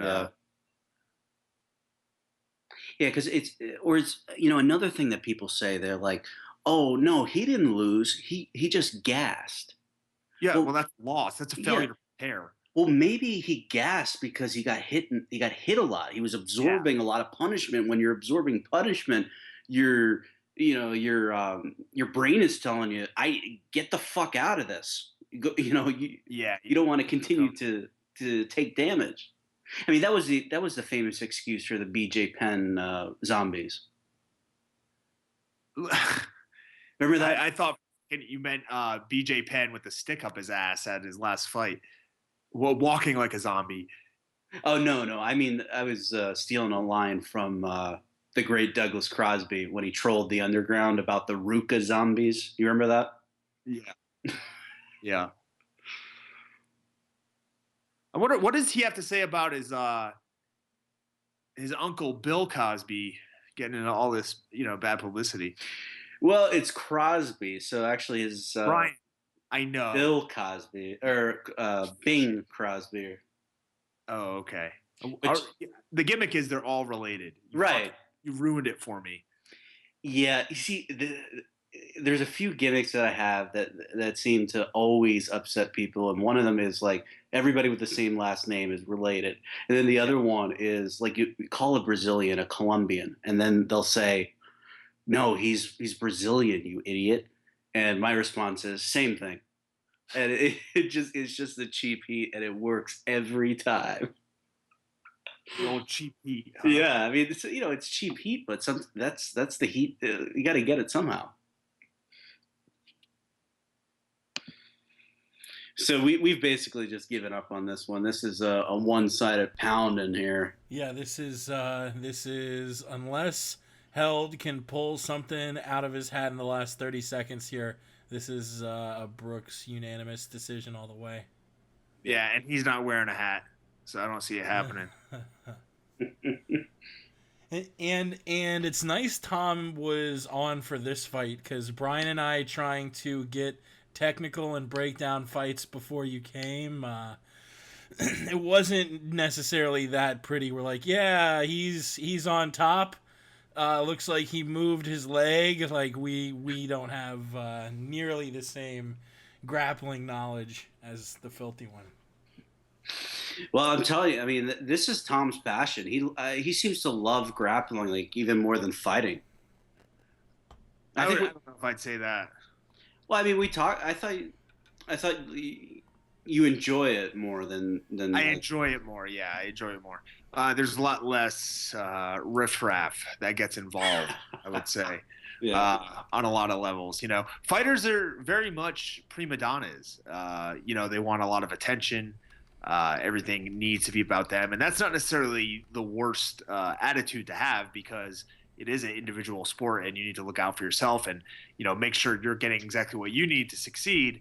But it is a lot to deal with. So, and there's also a bunch of these guys that want to be full-time fighters, and they want to play video games till 4 a.m. and get up at 2 p.m. and they go work out. What do you mean? Huh? That's what Joe Lozon does. Is it? Well, Rampage, Jorgensen. Probably not anymore. Probably not anymore because he has a son. But it's worked for him. I mean, he's. Yeah. I mean, how much in bonuses? Like playing video games at many points, though. I mean, what is his bonus money up to? Like $750. I mean, he's just racks, and those are just the disclosed ones. Although usually when you get a disclosed, when you get a performance or of the night formally, they won't give you a discretionary. I mean, Yeah. they won't double. Like I know one guy that got a 80,000 fight of the night, and then didn't get anything discretionary. Yeah. You know a guy that got $100,000 fight of the night and didn't get any discretionary bonus too. So Yeah, no, that's he's on the line right now. that's bullshit. Yeah. Hey Tom, my buddy Yao actually just flew to, I think, Long Beach for the IBJJF Worlds. Have you ever thought about doing any of those grappling tournaments?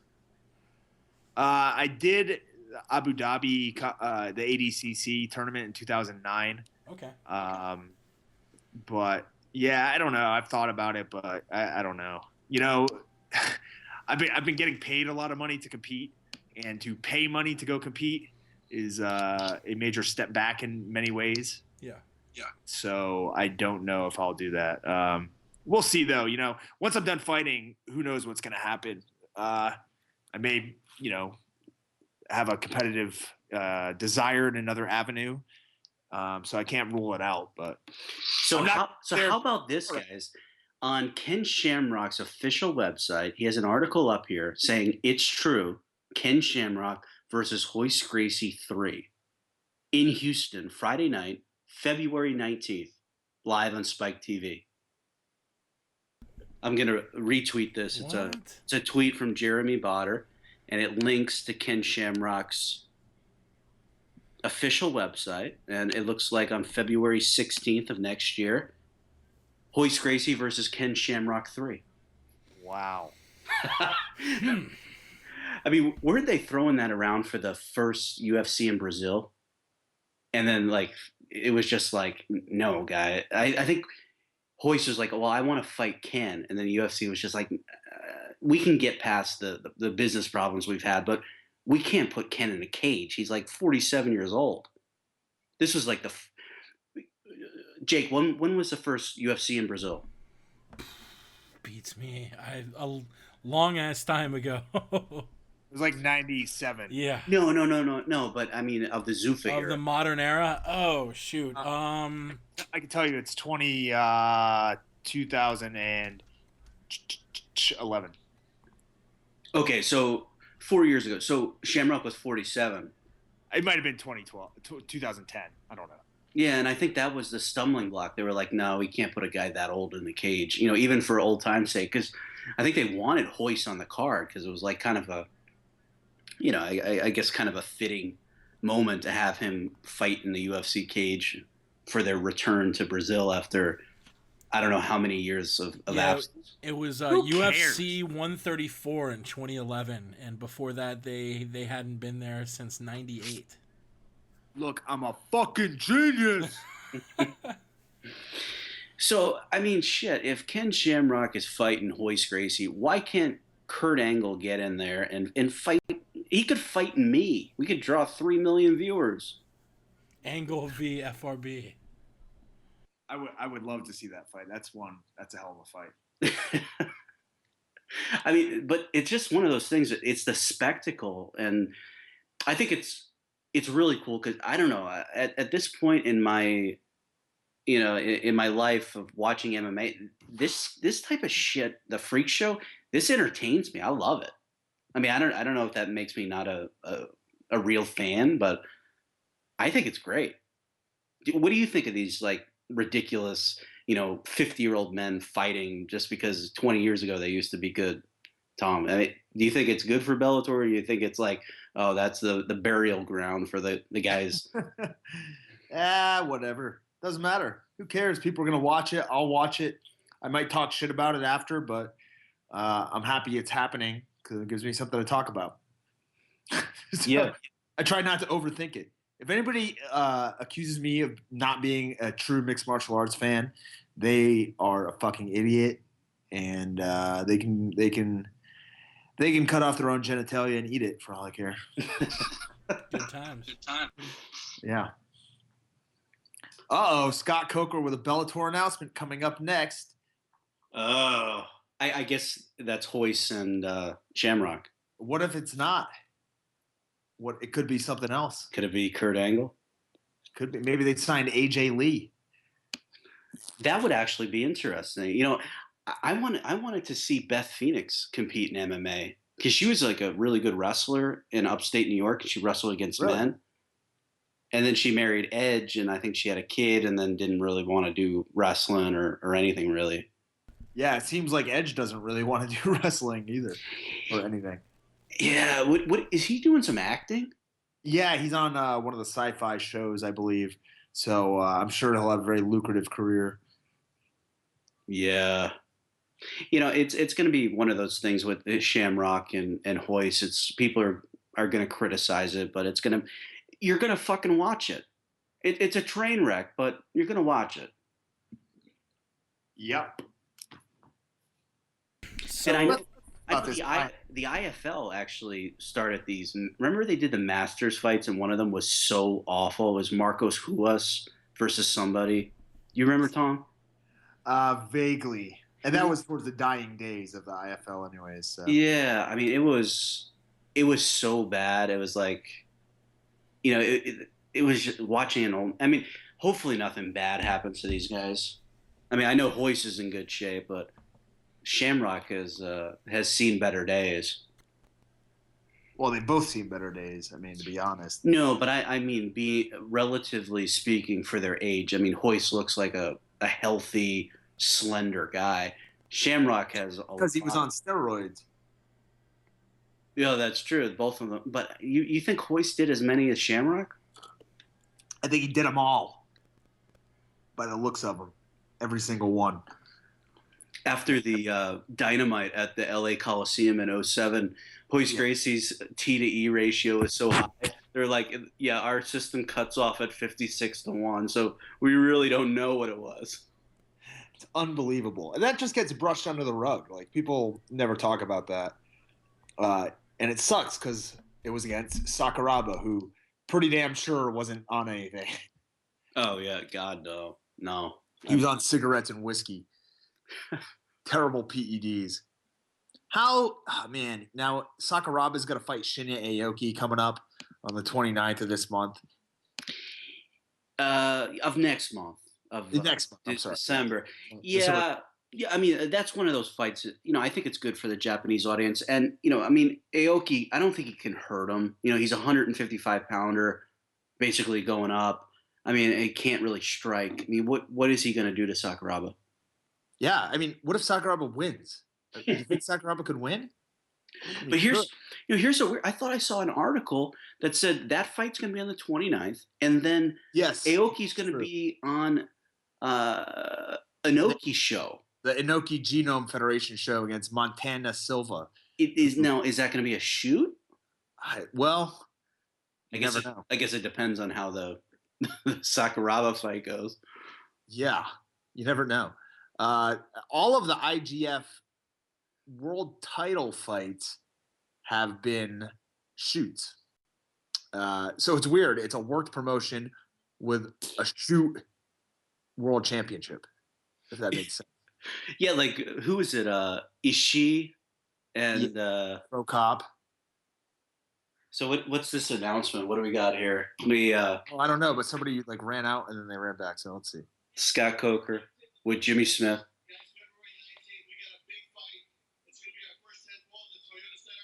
Houston, Texas. Tickets go on sale this Saturday. And you guys can go to Bellator.com to get some more information. The first big fight, we got two main events. I'm just going to introduce them. Kimball Slice is going to fight Dada 5000. Dada 5000? Yeah. Oh my God. It's happening. I saw Dada 5000 fight. I had Dada on my show like a month ago. Holy shit, Kurt Angle's gonna. Kurt.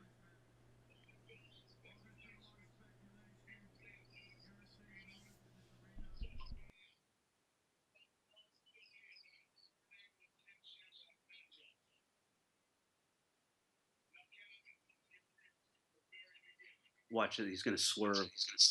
Yeah, it's not happening. He's going to introduce Hoist. Yep.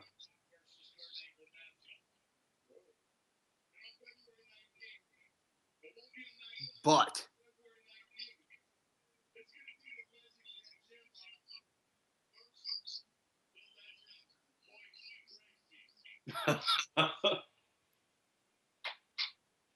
Oh my God. Oh, he's coming out in the gi. Hoist. oh my god. This looks like he's 65 years old. Oh my god. Is Hoist And he's wearing got a purple belt? he's got the fucking acai logo. The Sambazon acai logo. Oh, The Alpha and the Omega? Where did they find this announcer guy? I mean, I can't get over this, man. Fucking Kimbo and Dada 5000. look at the promo. Dada 5000 with a sledgehammer. That's great. Holy shit. The Triple H gimmick. Fucking Bellator went full retard. Holy shit! It finally happened, and I So- love it. So I didn't hear, what did Angle say? Like, we're gonna fight, but not on this date. He Yeah. said, "I hope that in the future there is a Kurt Angle versus Ken Shamrock fight, but it's not going to be on February 19th because on that day, the legend Ken Shamrock will face the legend Sambazon sponsored acai drinking Hoist Gracie." Now, shit. I mean, that's an expensive card to put together. I can't believe Hoist is getting in there for any less than $1 million. Oh, come on, no way. He's a wealthy guy. He doesn't need to do this shit. I think they really don't like each other. I think that's probably part of the incentive. I mean, I am so looking forward to this card in Houston. I mean, Tommy, you're gonna have to see if you can get a hall pass for that weekend and come out. Yeah, that's I mean- a one. This is the total biggest fucking train wreck, and it's great. Yeah, I love it. Hey, that's what MMA needs. Yeah. What do you think, Jake? I don't think we got your reaction. Wow. Yeah.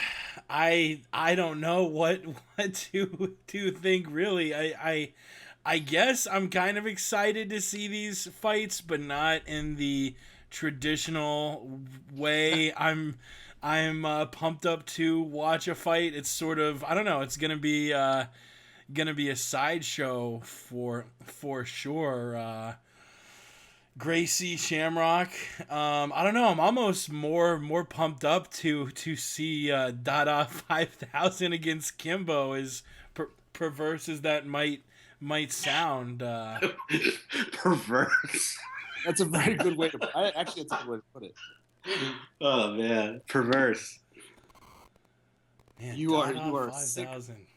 You are a sick bastard for wanting to watch that fight. I don't know. So, Jake- I know Dada had a promotion he was gonna do in like a diamond shaped cage on a cruise ship, and I don't think it ended up happening.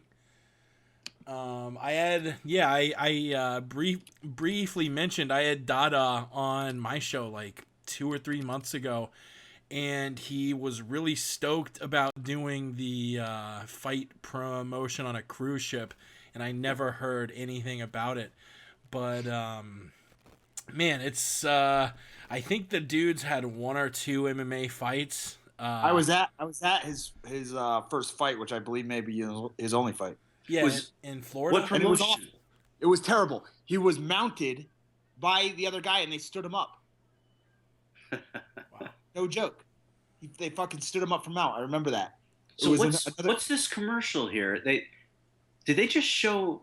Oh no, I thought I saw Machida. I'm like, no, that's the guy, the Bellator guy that Yeah. fights. Mhm. Too He's many Coors Lights for me. He's like the fake Machida, like they had the fake Razor Ramon and the fake Diesel. Yeah, I saw this guy like prancing across the ring, like Yeah. Like oh, what a Machida double! did. Look at the Gilbert. double leg on Cops. like You what? see that? Yeah, that was a good double. Like that was like an Arn Anderson spine buster. Yeah, hell yeah. Hey, speaking of which, Arn Anderson had the best fucking DDT. You like if you Oh, go yeah. back and watch Nitros, he was killing people with that DDT. The crowd went nuts. Arn was a wrestler's wrestler, man. Oh. They don't make him like Arn Anderson anymore. Now I you know. have to be a No, because superstar. we have a lot more knowledge on nutrition. No, but isn't it funny how Arn Anderson at 25 looked the same as Arn Anderson at 55? I mean, like looked like almost exactly the same. Hey, who's this guy? The Goiti Yamauchi. Are you gonna lock him up in a management contract like you did with the other Gooch? Nah, he doesn't show that type of promise. I mean, Super Kel and I only get involved in guys that show a lot of promise, like the Gooch. Because that Gooch versus Moose rematch, Yeah. I was talking to some people at the UFC. They think about 2.5 million pay-per-views. Really? Yeah. Huh. So, That's how many homes it's gonna be offered in. That's great. so you better try to get on that card if you want a really good bonus. Yeah. Well, I surely that'd be one fight that I wouldn't have to worry about getting the most exciting, the fight of the night bonus taken away from me by. So Jake, what do we got on the YouTube comments for Tom? We have Hoist. No. We have who the fuck is Dada 5000. We have Angle could carry FRB like he carried Shane McMahon. Ooh. Holy shit! The picture of Dada, he's got the Triple H sledgehammer. No, he does not have the Triple H sledgehammer. I just retweeted it. Check it out. He has the fucking Lowe's Or the Lowe's, yeah. bargain clearance rack sledgehammer. And now, what is this? This main event? We got Crazy Horse. Who's he fighting? Strauss fighting the trilogy. 3 of these 4 fights. Oh, that's right. It's Strauss versus who is it? Thiago Alves, Yep. right? Yep. Or is it Andrei Arlovsky? I think it's Bitchko. Yeah. Is it Besh Correa? Yeah. Or is it the other Pitbull? God, The rapper. Yeah, I love Pitbull the rapper. Actually, one of my favorite performers. We have another comment. Does that huge lady Gabby is fighting on New Year's have any MMA experience at all? No, she does not. But I believe she trains at American Top Team as of currently. So. I mean, Gabby doesn't have any MMA experience either. I mean, right? Someone responded saying experience with roids. Yes, she does have that. For sure. And perhaps hemorrhoids as well. So maybe more than one type of roid. So this is a page out of WWE booking. We're going to get 2 singles fights to set up a tag team match between Brooks and Strauss versus the Pitbull brothers, I feel.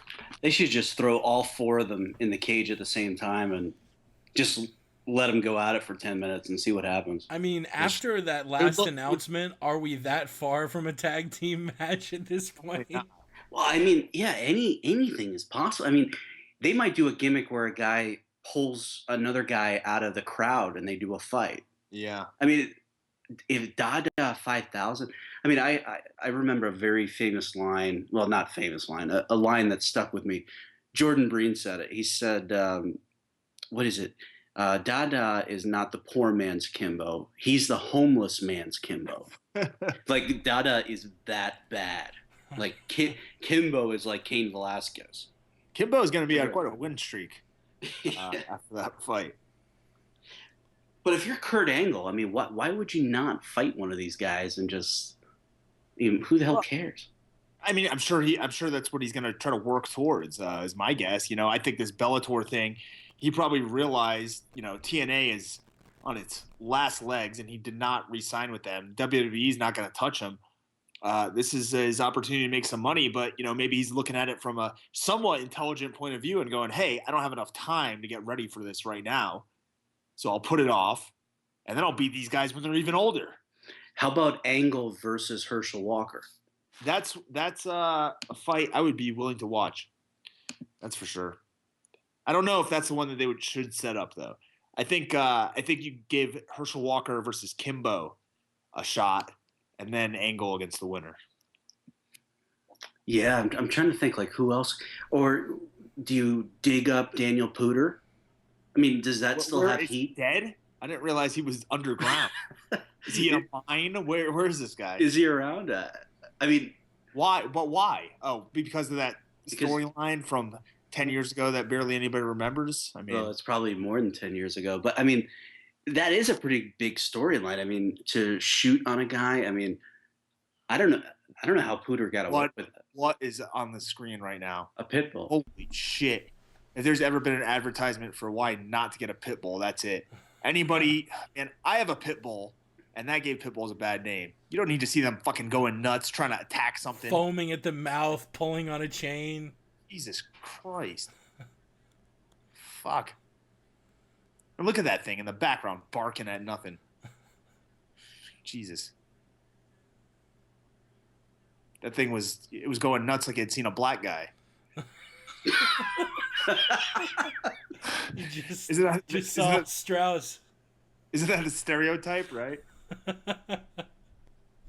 You got to see the look on Dada's face in the promotional poster. I mean, this is hilarious. Dada might not be the best fighter, but that guy can promote the shit out of anything, man. I had him on for what I thought was going to be like 10 minutes. I would ask him a question, and he would go long form and rant about something for probably 10 minutes a question. He would go off. Well, did you see his documentary? Yeah, What the hell Dogfight is it? on Netflix. Yeah, it's on Netflix. I mean, if it's What still is it? Would you say it is dog fart? Dog fart.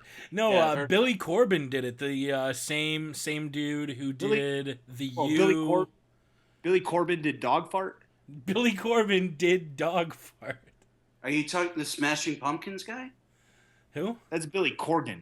Oh, well, who's Billy Corbin? Billy you talking about Corbin Turner? did 30 for 30 the Aaron- U. He did Broke. He's done a Oh. lot of docs. Oh, I gotcha.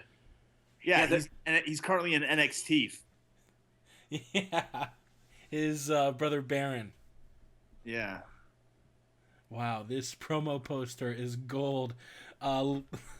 Luca Fury just posted it saying, "Go to hell, Bellator. Just go to hell." And it's got Dada with the sledgehammer standing behind Kimbo Slice. Look at the wonderful. reach advantage here that Strauss has, 6.5 inches. Yeah, they're Yeah. they're He's got average male penis advantage here. Yeah, I was just waiting for that joke to come. I knew it was coming. Oh yeah, you knew that one was coming at you. Yeah, when you said 6.5, I'm like, ah, he's gonna make it. I'm just gonna be quiet so he could. Their second fight was fucking awesome. Strauss was winning pretty. Hey, hold on. Let's take a look at this. His banner's from like 2013, or is that just when Bad Boy got this trademark?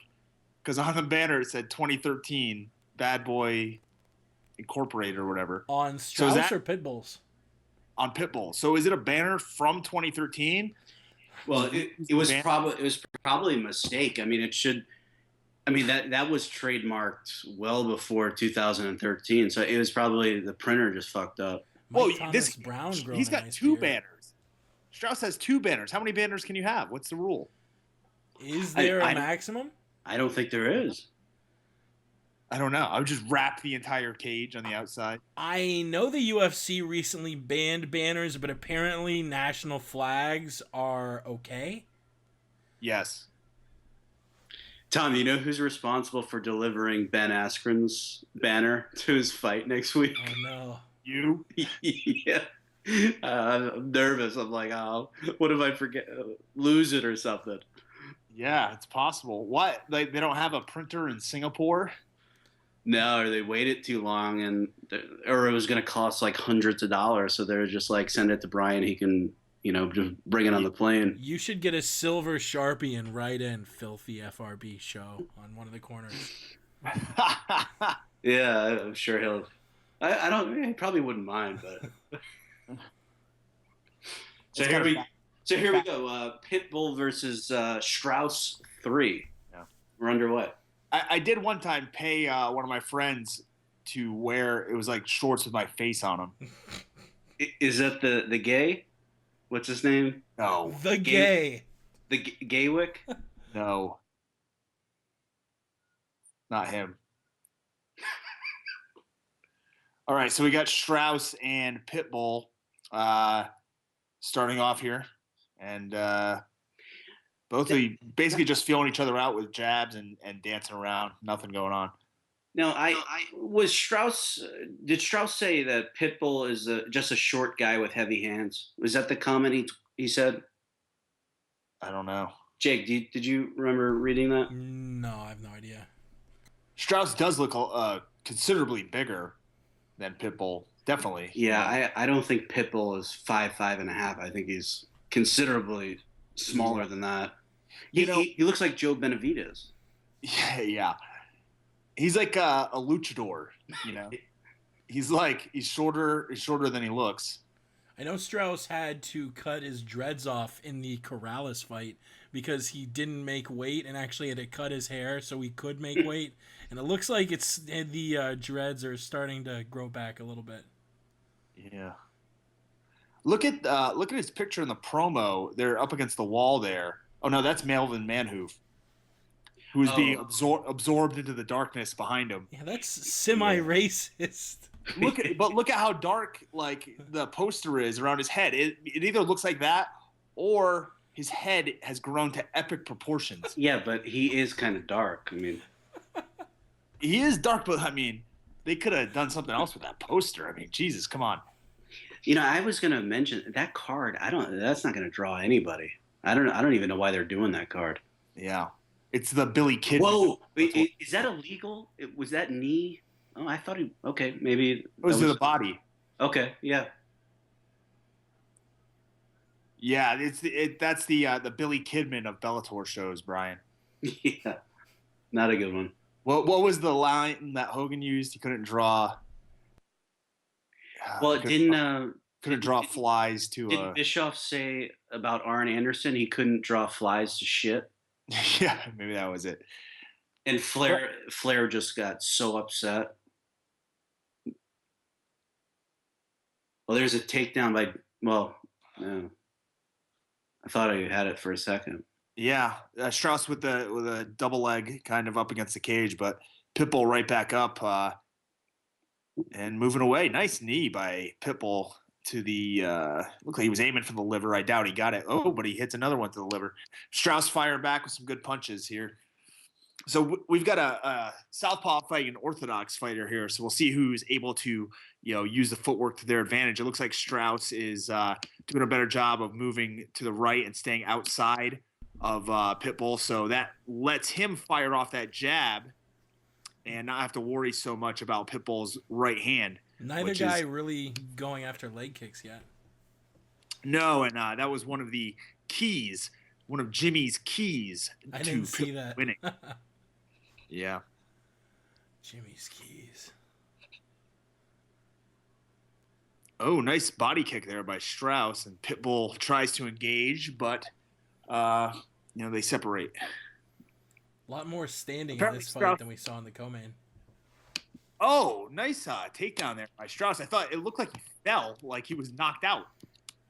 Strange. And a beautiful jumping knee. And then Strauss firing off there.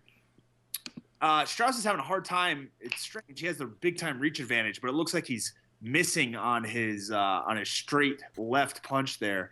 It looks like he's having a hard time finding his distance, kind of, which is strange when you're fighting somebody who's a lot shorter. But how do you guys have this scored? This is a close round. I think Strauss. He's landed more, been a little bit more active, but realistically, neither guy has pulled it away. Yeah. And Pitbull has done a good job of kind of pushing Strauss against the cage here, but I'd give it to Strauss so far, unless something drastically different happens in this end of the round. I mean, if Strauss is 5'7", there is no way he's 5'5.5".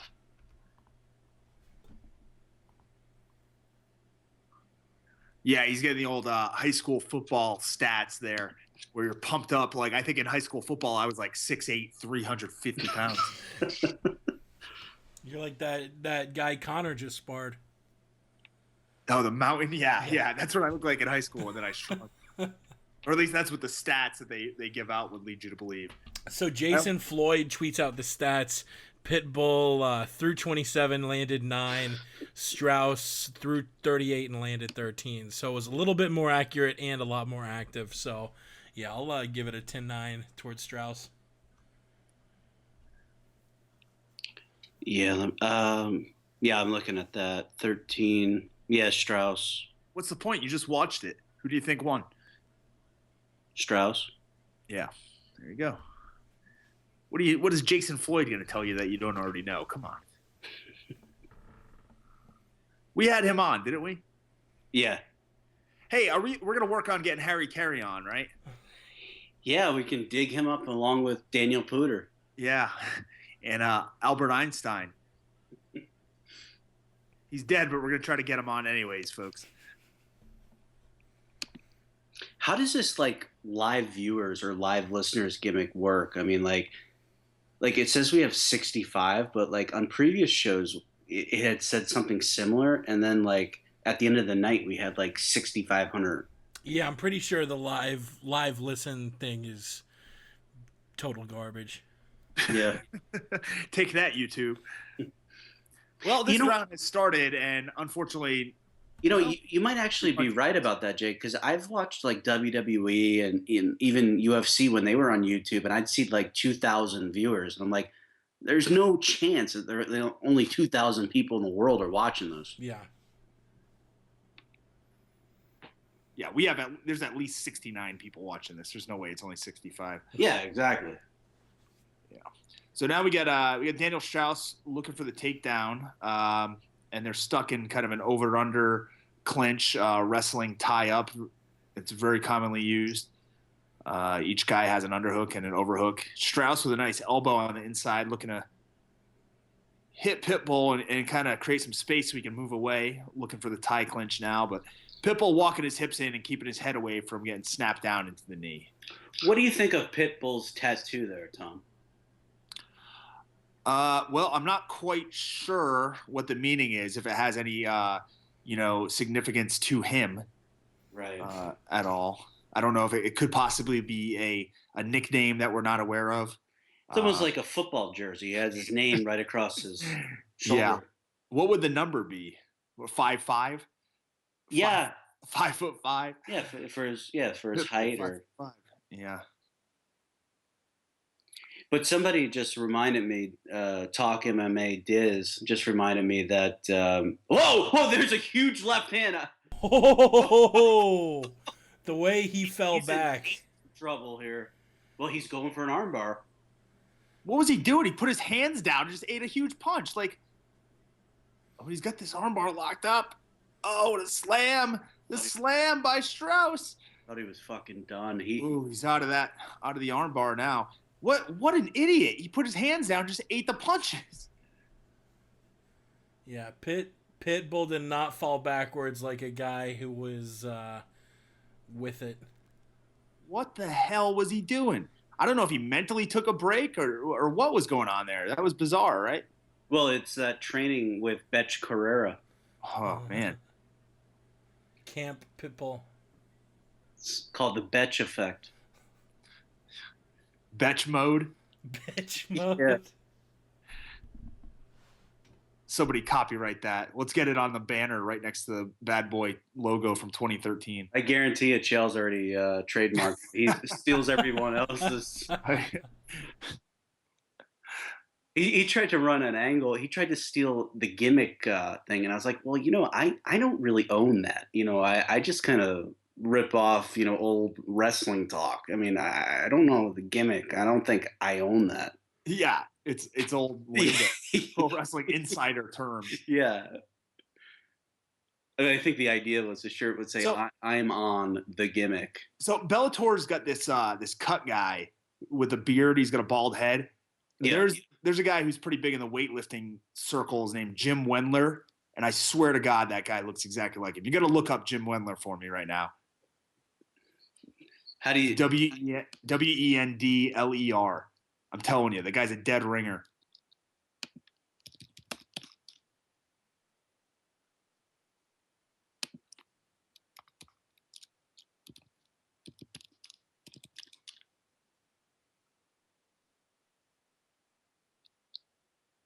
Yeah, I think I know who you're talking. He follows me on Twitter. Oh yeah, look at you. Oh, Pitbull landed some nice elbows up against the cage from the inside clinch. He had a one-arm clinch with the left hand. So are any of the judges going to give this a 10-8 round? I don't think they should. Pitbull almost had an arm bar and just landed some nice elbows. He's definitely recovered. So basically, you have to beat somebody within an inch of their life to get a 10-8 round. Well, the way that it's scored, yeah. The way that it's written, no. Yeah. I mean, I'm so sick of this 10-8, 10-9 bullshit. Just score the fucking fight as a whole. Who won the fight? Oh, you don't want to give out a 10-8 round because it's too hard to come back from. Well, if you got your ass kicked, you should get a 10-8 round. I mean, what the fuck? Yeah, exactly. I mean, I sat through a judge's you got fucked against Aaron Simpson. Listen, right? Brian, I sat through a judge's course and had the guy in charge of the commission say, if you scored a draw, you didn't do your job. What? And to me, that's the absolute wrong way to look at it. Because it's not your job to decide who wins or loses. Your job is to score the action. If they fight and they're equal, then it's a fucking draw. That's why it's there. They got to do away with that shit. Just score the fight as a whole, and then you don't have to worry about this. Oh, if I give this guy a 10-8, then that means the best he can do is a draw. So I can't do that. He should have gotten his ass kicked and gotten 10-8'd. You ever think about that? Yeah. But so I have a 20-18 Strauss at this point. Yeah. The first round was maybe going either way. The second round seemed an obvious 10-9. Awesome. Yeah. I don't understand. How come Monster is a sponsor of Bellator and they sponsor the UFC, right? Yeah, that's the only sponsor that gets away with both. I think it was like grandfathered or something because Monster had been with Bellator for several years, and then I guess they didn't. I guess UFC got rid of Zions. They got sold to another company. That and Zions was one big gigantic fucking scam. That's another story. What about this blackout rum? You're not going to see that. Yeah, who makes that? I don't know. Blackheart Premium Spiced Rum. I mean, they have some good sponsors. I mean, Miller Lite, AutoZone, Dave & Buster's, Monster. I mean, those are some pretty mainstream sponsors for Bellator. Yeah, unfortunately, Miller Lite sucks. So we got these two standing in front of each other in the middle of the ring, exchanging strikes. So what was your final take? Like, why did that punch land? Pitbull just had a mental. He just took a second off and bam.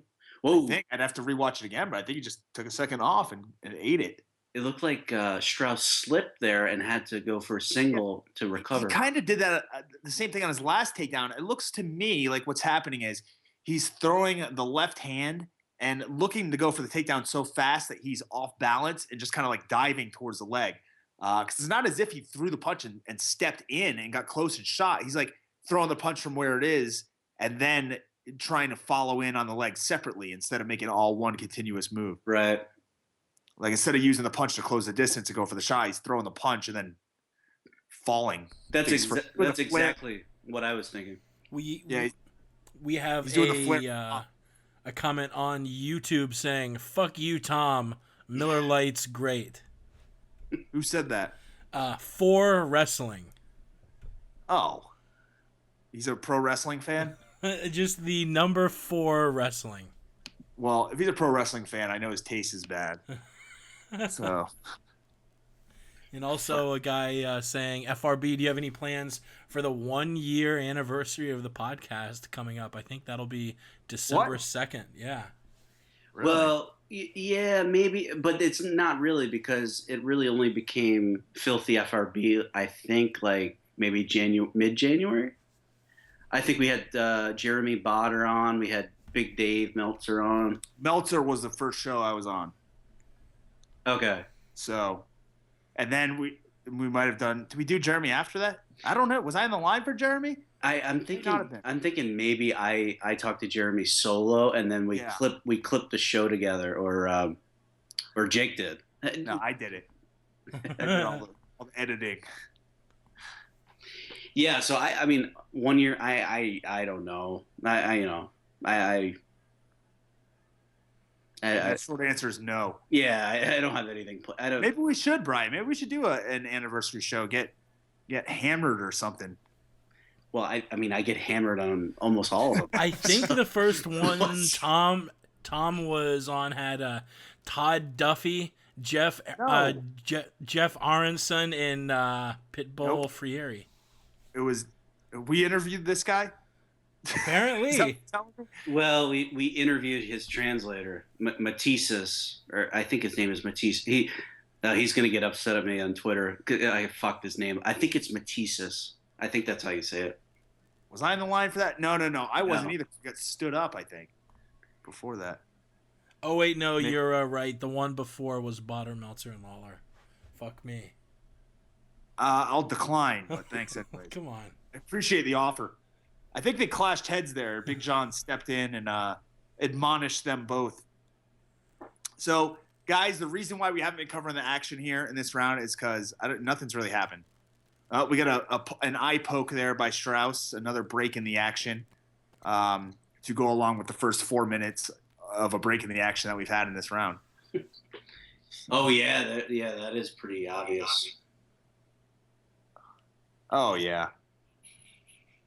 Unfortunately, Those are John Jones type. I really don't get how guys have not mastered the Three Stooges defense to that eye poke yet, because it's been proven to be very effective by Mo, Larry, Curly, and Shemp. Just the four Over the fingers on the bridge and the nose. Yeah, just bring Route- that hand right up the middle. You're gonna stop that eye poke. The great Roddy Piper had one of the best eye pokes. Yeah, the rake. Oh, beautiful uppercut there by Strauss, a left uppercut, and then try to follow it up with a kick and another strike. But Pitbull, man, this guy's got a good chin, or he recovers very quickly. Nice left hook there by Pitbull as well as Strauss is coming in. Lazy, low left leg kick by Strauss, who's winging that big Jeremy Stevens style uppercut, but just missing. And the two exchange. Probably the best action of that round happened there in the last 20 seconds after the eye poke. So do you guys have Strauss up 2-1? I think that was what round was that? That was the third round. That was the third round. Yeah. I guess I'll give the other one to Pitbull just because. And here we've got this great, phenomenal promo poster there with Dada 5000 Kimbo, Ken Shamrock, and Hoist Gracie. What does Dada have on his head? What is that? That's his hair. Hair. Oh, that's his hair? I thought that was one of those. Actually, I think it's a fez cap. Pretty sure. I think he's auditioning to be in the Wizard of Oz as a bellhop. I don't know who it was. It may have been Davy Boy on Twitter, but he made a really good point saying, if you're going to make Kimbo versus Dada 5000, make the fight in Miami, where there is a huge amount of local support for both guys. Yeah. That's it. Yeah, that's interesting. Why Houston? And maybe there wasn't venue availability or. Yeah. Poorly thought out matchmaking, obviously. Bellator? No. So this guy for wrestling is saying Tom watches SmackDown and he calls me a geek. Okay. He's got a point. Oh. The guy's got a point. Yeah. For wrestling, you've got a very good point. So look, Jimmy Smith, he went 10-8 on that round 2, which is what I was thinking. Well, yeah. I could see it because of the knockdown, but it wasn't as if Pitbull was getting crushed the rest of that round. He had the arm bar. He had some nice strikes in there. I just think with the reluctance to give those 10-8 rounds that maybe we won't see it. Although, where this fight is in, where's this fight? St. Louis, Missouri. You have the Yes. giant arch over the walkout ramp. Yeah. Yeah. If this was in California, maybe I think there might be more 10-8s, but seems like they're the most progressive commission.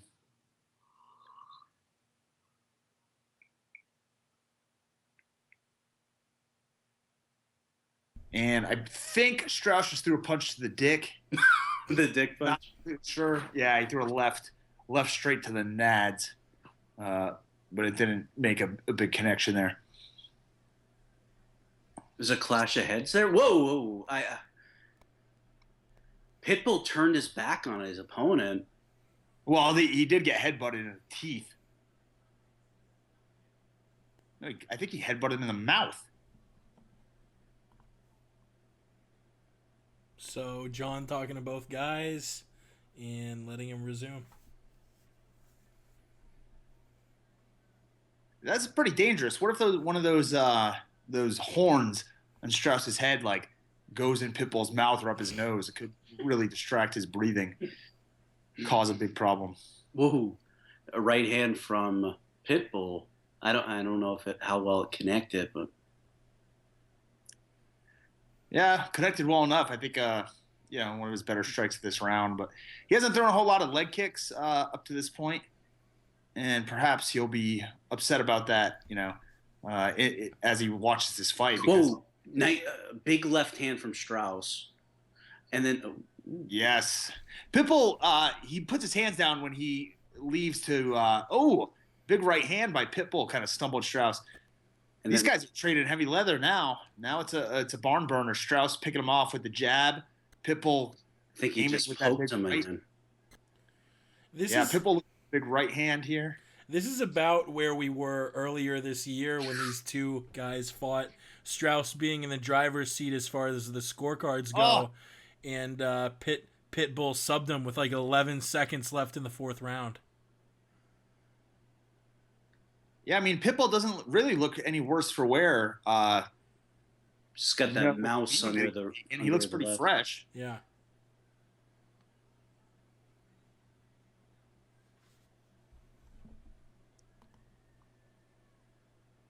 Strauss is missing a lot of punches, and I mean, I don't know how much he's throwing into him. Perhaps he's getting a little more tired. Although it doesn't look like he's slowing down too much. Both guys look like they have very good cardio even here late in this fourth round.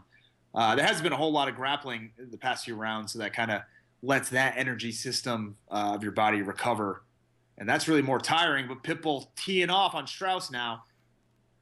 Strauss diving in, looking for the takedown, gets stuffed. Pitbull working the front headlock, looking to work behind. Going for the single. He spinning back. Ooh, into the spinning elbow. That was nice. Yeah, I don't know how quickly or how cleanly it landed. Strauss looks tired to me, guys. Yeah, and I think that's why that takedown was so weak, that takedown attempt. And Strauss's losses have all been, late finishes, so. I mean, I think this is definitely Pitbull's round here. Yeah, nice right hands by Pitbull. Doesn't look like they have quite the steam, obviously, that Strauss's punches do. And Pitbull is still leaving his hands down in those exchanges. That's a real bad quality to have this late in your career. He's in there engaged. They're in close quarters, and his hands are down by his nipples. Whoa, he's covering up. And Pitbull, dealing on Strauss again, up against the cage. This seems to be where he's doing some of his best work. And this is definitely going to be Pitbull's round. Nice elbow there. I think we got 2 rounds each.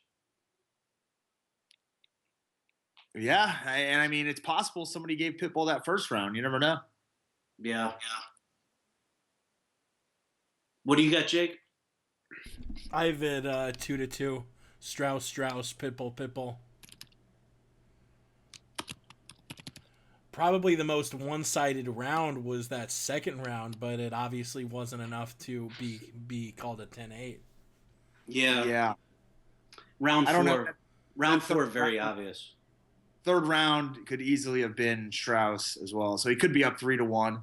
It could be 2-2. Yeah, it could be 3-1 either guy. So the only obvious ones was round 4 for Pitbull and round 2 for Strauss. Correct. I don't know. I mean, that's what we think, but there's no telling what the judges see. You know, they're showing these highlights, and they're showing all Strauss highlights. So I believe the commentary would lead you to think that Strauss is running away with this. But, you know, Pitbull's still hanging in there. He's dangerous. Never been finished in a fight. There's the stat.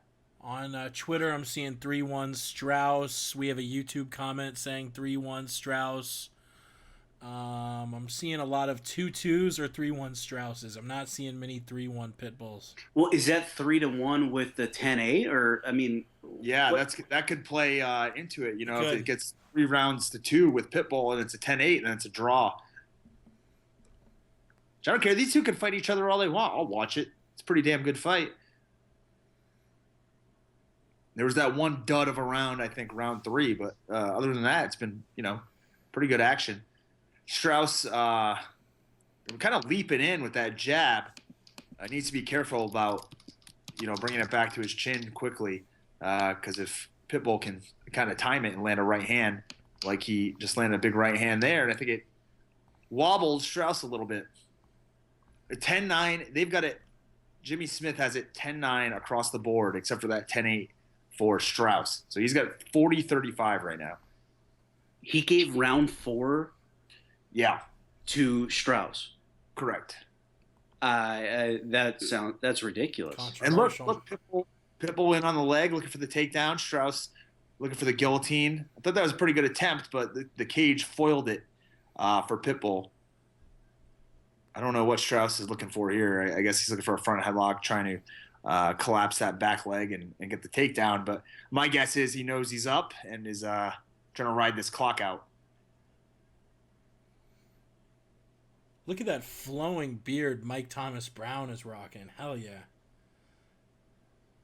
I mean, you look at some of the stats. I mean, the unofficial third round total strikes: Strauss 13 of 56, 23%. Pitbull 19 of 41, 46%. I mean, that would seem to be a more efficient striker. Round 3, round 4, Pitbull 50% connect versus 29% for Strauss, and Strauss six misses a lot of more punches, strikes. I'm telling you. He misses a lot of these shots, especially that lead hook. He hasn't landed cleanly, because if he did, I think he'd put Pitbull down, because Pitbull's hands are down by his nipples. I don't know. Maybe I'm watching a totally different fight, but it just seems like Pitbull's all over him. I mean, Pitbull just took him down. He's got both hooks in. Jason Floyd just put up here, any chance 2 of the 3 judges for the Missouri Commission gave Pitbull first and fourth round? I mean, any chance? I mean, the fourth round to me seemed pretty obvious. Pitbull. Yeah, I don't understand. You know, maybe there's something that we're missing here. They may even give Strauss this round. You know, at this point, you got Pitbull's got both hooks in on his back, punching him in the face. Strauss is doing nothing. Might as well just give him the round. Look at this. Virtually no, defense or offense from Strauss, except to, I guess he just bucked off the hooks there, which is at least lets him, stay in the fight and not get finished. Will Strauss survive the next 2 minutes? I mean, recently his only 2 losses have been late in the fight, losing via rear naked choke, and it looks like that could be the course we're on right here. I have 2 people saying 4-0 Strauss. Did they not watch round 2? No, you mean no? They watched round 2. 4-0 Strauss. Did they watch round 4? Oh, I'm sorry. Here, Strauss just gave the old thumbs up, but Pitbull's only got 1 hook in, so Strauss may be safe. I've got to think. Oh, nice knee by Pitbull. I've got to think Pitbull's got to fight with more of a sense of urgency, though, just because he got knocked down and kind of beaten on that second round. But, he's looking for the takedowns. I think, clearly this has got to be his round. And it just seems like maybe he's outworking Strauss here late in the fight. I mean, he's definitely outworking him. There's no doubt about it. Big combination. So, I mean, watching it, I'm saying Whoa, now they're going back and forth. Round 1, Strauss. Round 2, Strauss. Yep. And maybe 3. Strauss, 4 Pitbull. It's got to be 4 and 5 Pitbull. I mean, go back to the body Pitbull if you're trying to finish it. These guys are swinging wild, guys. This last minute, this round is awesome. We are not doing it justice. These guys are just swinging back and forth. They're in the clinch, reminiscent of Fry and Takayama. Yeah. In some ways, but without the same, frantic pace and damage. But both of these guys just eating punches back and forth. Hand from Pitbull. Jesus. yeah, big punches by both guys. Wow. And big What a way to finish the fight. Big John Brave to step in at the end there. Why? He's twice their size. Put together. So it's going to the judges' scorecard. This is going to be close. Yeah. Oh, people are sure to be upset regardless. Mm-hmm. Let's go through some of the punch stats. The first round saw Pitbull 9 of 27 for 33%. Strauss 13 of 38 for 34%. So I guess Strauss, watching it live, Strauss and stats backing up Strauss. Round 2, Strauss 38 of 88. That was obvious for him. That could have been a 10-8. Let's just call it a 10-9. So that's 2-0. Round 3, Pitbull had a 46% connect rate. Strauss at 23. Yet everybody had him winning that round. Right. Pitbull had 6 more strikes landed. I mean, I thought the third round was Pitbull. So, call that 2-1. I thought it was close, but round 3. What did you? I thought it was close, but I gave it to Strauss. Everything I'm seeing on Twitter is saying 3-2 Strauss or 4-1 Strauss. I'm not seeing any hints toward a 10-8 second round, but everyone is saying it's 49-46 or 48-47 in favor of Strauss. I get the 49-46. I mean, I'd had to think that 4 and 5 were clear. Maybe I'm wrong. 5 for Pitbull. Yeah, and then 4 for Pitbull. Why is everybody saying round 3 was so clear for Strauss? Look at this. Let's look at the copy strikes there. 50%. Wow. 112. So he outstruck him and had that doesn't make sense. 111 out of 133. That's not right. Probably that. Probably 233. 233. Yeah, typo. If 133 was a stat, that's one hell of a percentage. So judging by the stats, Pitbull won. Jimmy scored at 49-45 Strauss. Wow. So round 4, shit, I thought that was one of the clearer rounds for Pitbull. All of us did. Yeah. Here we go. At the end of that, I really thought Strauss lost 3, 4, and 5. I think. well, here comes the decision. So.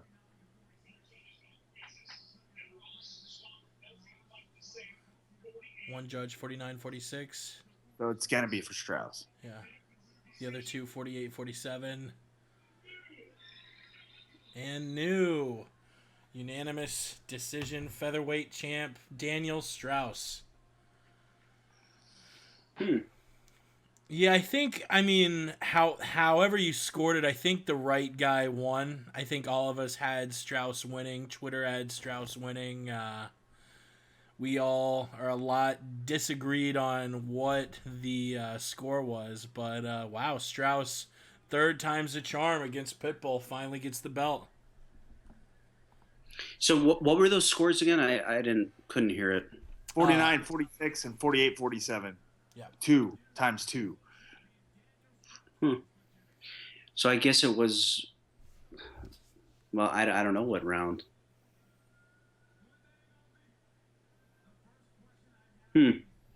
That's interesting. I thought obviously first 2 rounds were Strauss, third round close, 4th and 5th I thought were Pitbull. Well, 2 of the judges probably agreed with you on that 4th round. So yeah. Charles Bennett, new Bellator champ. there he is, Crazy Horse, ladies and gentlemen. So, what were your guys' thoughts overall about the card? It was fun. We had, I think, what, mostly finishes. I didn't catch the prelims, but I'm glad I watched it. Yeah, I mean, I thought it was a pretty good card. I mean, shit. I mean, Tom, what did you see? The last three fights or four fights? Only the last two, so I missed Michael Chandler fought, right? Or no? Yeah, yeah. He took care of. It was a one-sided pounding. Who did he fight? Busted Rickles' nose open. Oh, that's right, the Yeah, caveman. Yeah. yeah. Yeah. So he's got 2 wins over him now. Um, what did Dave Rickles walk out with? That's my big question. I think he walked out with a saber-toothed tiger like headdress, and Ooh. and I think he rocked the giant baseball bat that he's rocked before. Keeping it, I believe that's a club, a caveman club, not a giant baseball bat. But I don't think he's walking out there with a Louisville Slugger. I I mean, you could use it as a baseball bat. You'd probably get a lot think of it's torque on a that. caveman club, but I could be wrong. Go through some of the comments. Let's see if we Only got the nice one. someone said good main event. The rest was shit. Coker needs to work his magic and find some prospects to grow into stars. The old crop of Bellator guys aren't going to get it done. Actually, wow. Well, they got Aaron Pico and Ed Ruth. There's two of them, and Will Brooks is another guy. I mean, he'll make some stars. I mean, he made Daniel Cormier. He made Luke Rockhold, Jacare. A lot of these guys. Someone said John Jones is a white belt. I think that is technically true. Yeah, it's true. But meanwhile, he submitted Vitor. Let's see what else we got here. Tom calling Strauss the dark match version of Crazy Horse may have been the line of the night. I didn't say dark match version, but maybe bootleg. But I'll take that's a good one. I should use that more often. The dark match version. Yeah, I like that. Moose Johnson would roll either one of these guys. I don't know about that. Brian, me and you, I guess Bellator now. We have the standard post Bellator episode of Cops on Spike. But Brian, you and I briefly before we went live talked about this Rollins news, busting his knee up, tears his ACL, MCL, and meniscus in Ireland. Now I guess they're gonna. Yeah. Let me tell you something about that. If Rollins would have just done what he was supposed to do and laid down for my fucking boy Kane, we wouldn't have this problem, would we? What is this bullshit with you and Kane? I mean, what is this obsession with Kane? Kane's the man. The guy's been around forever. He's still jacked. He's still jacked out of his mind. But He's in his 40s. Goes out there and competes on a nightly basis. What's not to love about that? Let's think about that for a second. You enjoy his character still? Yes. I will always respect Kane. Well, I mean, yeah, I mean, you have to respect him. I mean, but You're going to tell me he wasn't great as the director of operations the last month or two? I guess he's okay. I'm just kind of sick. I would just like to see some newer guys. Well, it ain't going to happen. Big Show and Kane are still headlining shows in Europe now.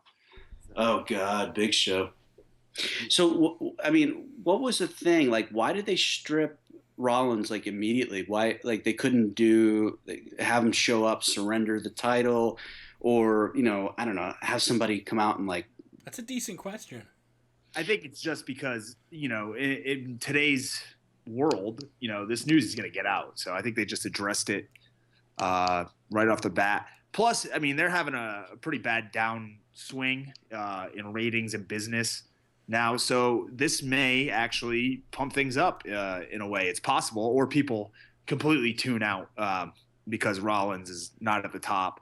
Although, I really don't see this as a huge disadvantage in a lot of ways because we already saw John Cena beat Seth Rollins multiple times over the past few months, along with Dean Ambrose and a million other people have beaten Seth Rollins. So to me, it's clear that the U.S. title is really the top title in that country or in that promotion. I'm sorry.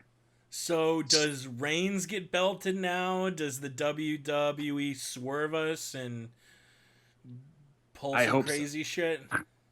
I hope they swerve us. I hope it's like Survivor Series '98. We get a 16-man one-night tournament.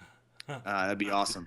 So do you take the chance and like throw it on a Finn Balor or Kevin Owens or just Sting. or yeah or do you pay Lesnar a bunch of money to come back and for more dates?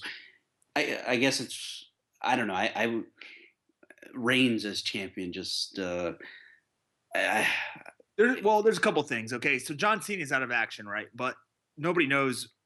Like, it's not out of the realm of possibility that they throw money at him and he comes back. You know, he's out filming a TV show or something, so he may be able to do like a one-night appearance, or who knows what the situation is there. So I don't think it's out of the realm of possibility that he comes back and is inserted into this somehow. If you can get John Cena back for Survivor Series, I think why not just set up a match between him and Reigns maybe, and have Reigns go over. Now, although there's two things about that is one, I think you'd want to set that up a little bit longer. But at this point, they're running out of options. So, but isn't the goal to get Reigns a legitimate world title win at Mania? Isn't that the end goal? I don't know. I mean, you would think so. But do you think he was going to lose to Rollins here at this next pay-per-view? If they weren't so light on the babyface side, I might say so, but I think that they can't turn Dean Ambrose just because they don't have anybody else. Now, with Rollins gone, maybe they turn Dean Ambrose against Roman Reigns. And to be quite honest, as good as Ambrose is on both sides, I really think that he's going to be a phenomenal heel. Tom, That's where he's done his best work. Yeah. Are you ready for this? I mean, it's Inside MMA's Twitter says sources tell us Fedor will fight Tsuyoshi. Hold on. Where is this? Tsuyoshi Kosaka? Yep. Oh, really? Rubber match. Look at that. Fedor will fight Tsuyoshi Kosada in a rubber match New Year's Eve in Japan. Oh, wow. Is that the most absurd? I mean, how old is that guy? 40s. But when was the last time he fought? I don't know. That's one that I would not have guessed, but whatever. Can't you get somebody? What about King Mo? Couldn't you have put King Mo in there? I mean, Jesus. Tom, his last fight was May 5th, 2006 against Mark Hunt. I mean, I hope somebody hacked their account. I don't know. They probably announced it on TV.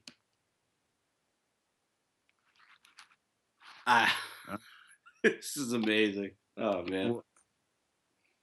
Let's see how old he is. Let's see how. I bet you 43. TK. He's 45.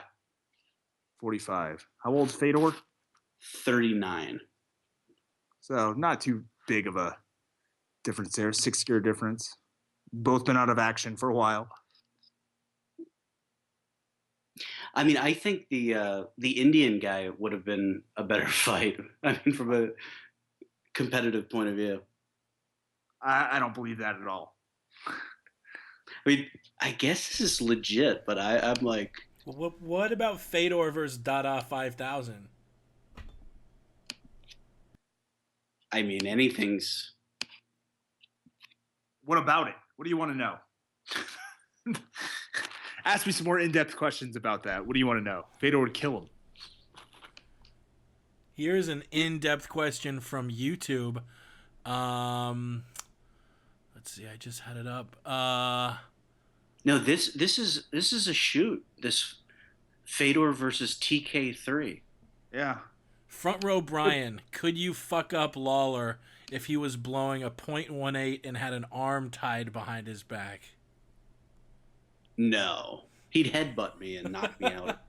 Brian, after my fight in Chicago, did I appear to be like drunk? No, you might have had like 1 or 2 beers at the most. No, probably had more than that. I had a lot more than that. Really? Right. How Yeah. about our friend Sturgill? What about him? How many did he have? All of them. He had all of them. I mean, it was. We remember we were at that place and wanted to charge us like $50 a head, and we're just like, nah, we're not doing that. They're like, Yeah. okay, come in anyway. So I see Sturgill at the fucking bar, and he's literally got 8 drinks. I think they were all for him. Not Empty? surprised. Do you know who we're talking about, Jake? This I have no idea who you guys I'm gonna are have talking to. about right now. I'm gonna have to tell you about Chris Sturgill. He's Hey, part I've seen this episode of Cops before. I just can't get over it. TK is gonna fight Fedor. I mean, it's been real Fedor. You know, I've enjoyed being a fan all these years, But and you're done. totally done. I mean, Done, huh? TK hasn't fought in 10 years. I mean, are you fucking kidding me? Ryan, this is your opportunity to sign him and create a new stable of Japanese fighters. TK and the Gooch. No, I mean, the Gooch is what, 24 years old. I mean, with this new generation. So just flip the age. Oh man. All right, so that's the filthy FRB. Why don't you wrap it up, Jake? Filthy FRB fight party for Bellator 145. Are you all going to do a show before Brian flies out to Singapore for Askren's 1FC fight? I don't know. What's your schedule like on Sunday, Tom? Maybe we can talk about Dan Henderson or Vitor. Yeah, it should be pretty open. Yeah, so maybe we'll do something on Sunday. I leave Tuesday morning. Well, Yeah, we can do a preview. We can preview some of the fights on that show. Well, the thing is, I only know about 2 of the fighters on that card. Well, yeah, if we can pronounce the names, we'll go. I mean, yeah, some of them is difficult to say the least. Who are there many guys from Evolve fighting? Oh, I'm really not sure. I'm gonna have to do a quick review. Yeah, I'll have to double check, I guess, on Yeah. that one. what is the over-under on cold beers on the 24-hour journey from Greenwich to Singapore? Oh shit. Maybe 20, Nice. possibly. Yeah, maybe a little more because my layover in Tokyo is like 6 or 7 hours, so I have time to gimmick and then Sake bombs. get a good night's sleep too. Nice. I mean, 5 or 6 hours. That's basically all I need. And then Well, I just hope I don't forget the fucking banner. yeah, yeah. Well, Because I'm sure like that banner, like if it's not shown on TV, he loses a lot of money, and it'll be all my fault. Well, I guess unless either you guys have anything else, I'll wrap it up. Follow Filthy FRB Show on Twitter, always tweeting out the links. FRBshow.com if you want to subscribe on iTunes, SoundCloud, YouTube, all of the above. All of us are on Twitter at Front Row Brian, at Filthy Tom Lawlor, at The MMA Podcast. As always, thanks for listening, and we will catch you next time.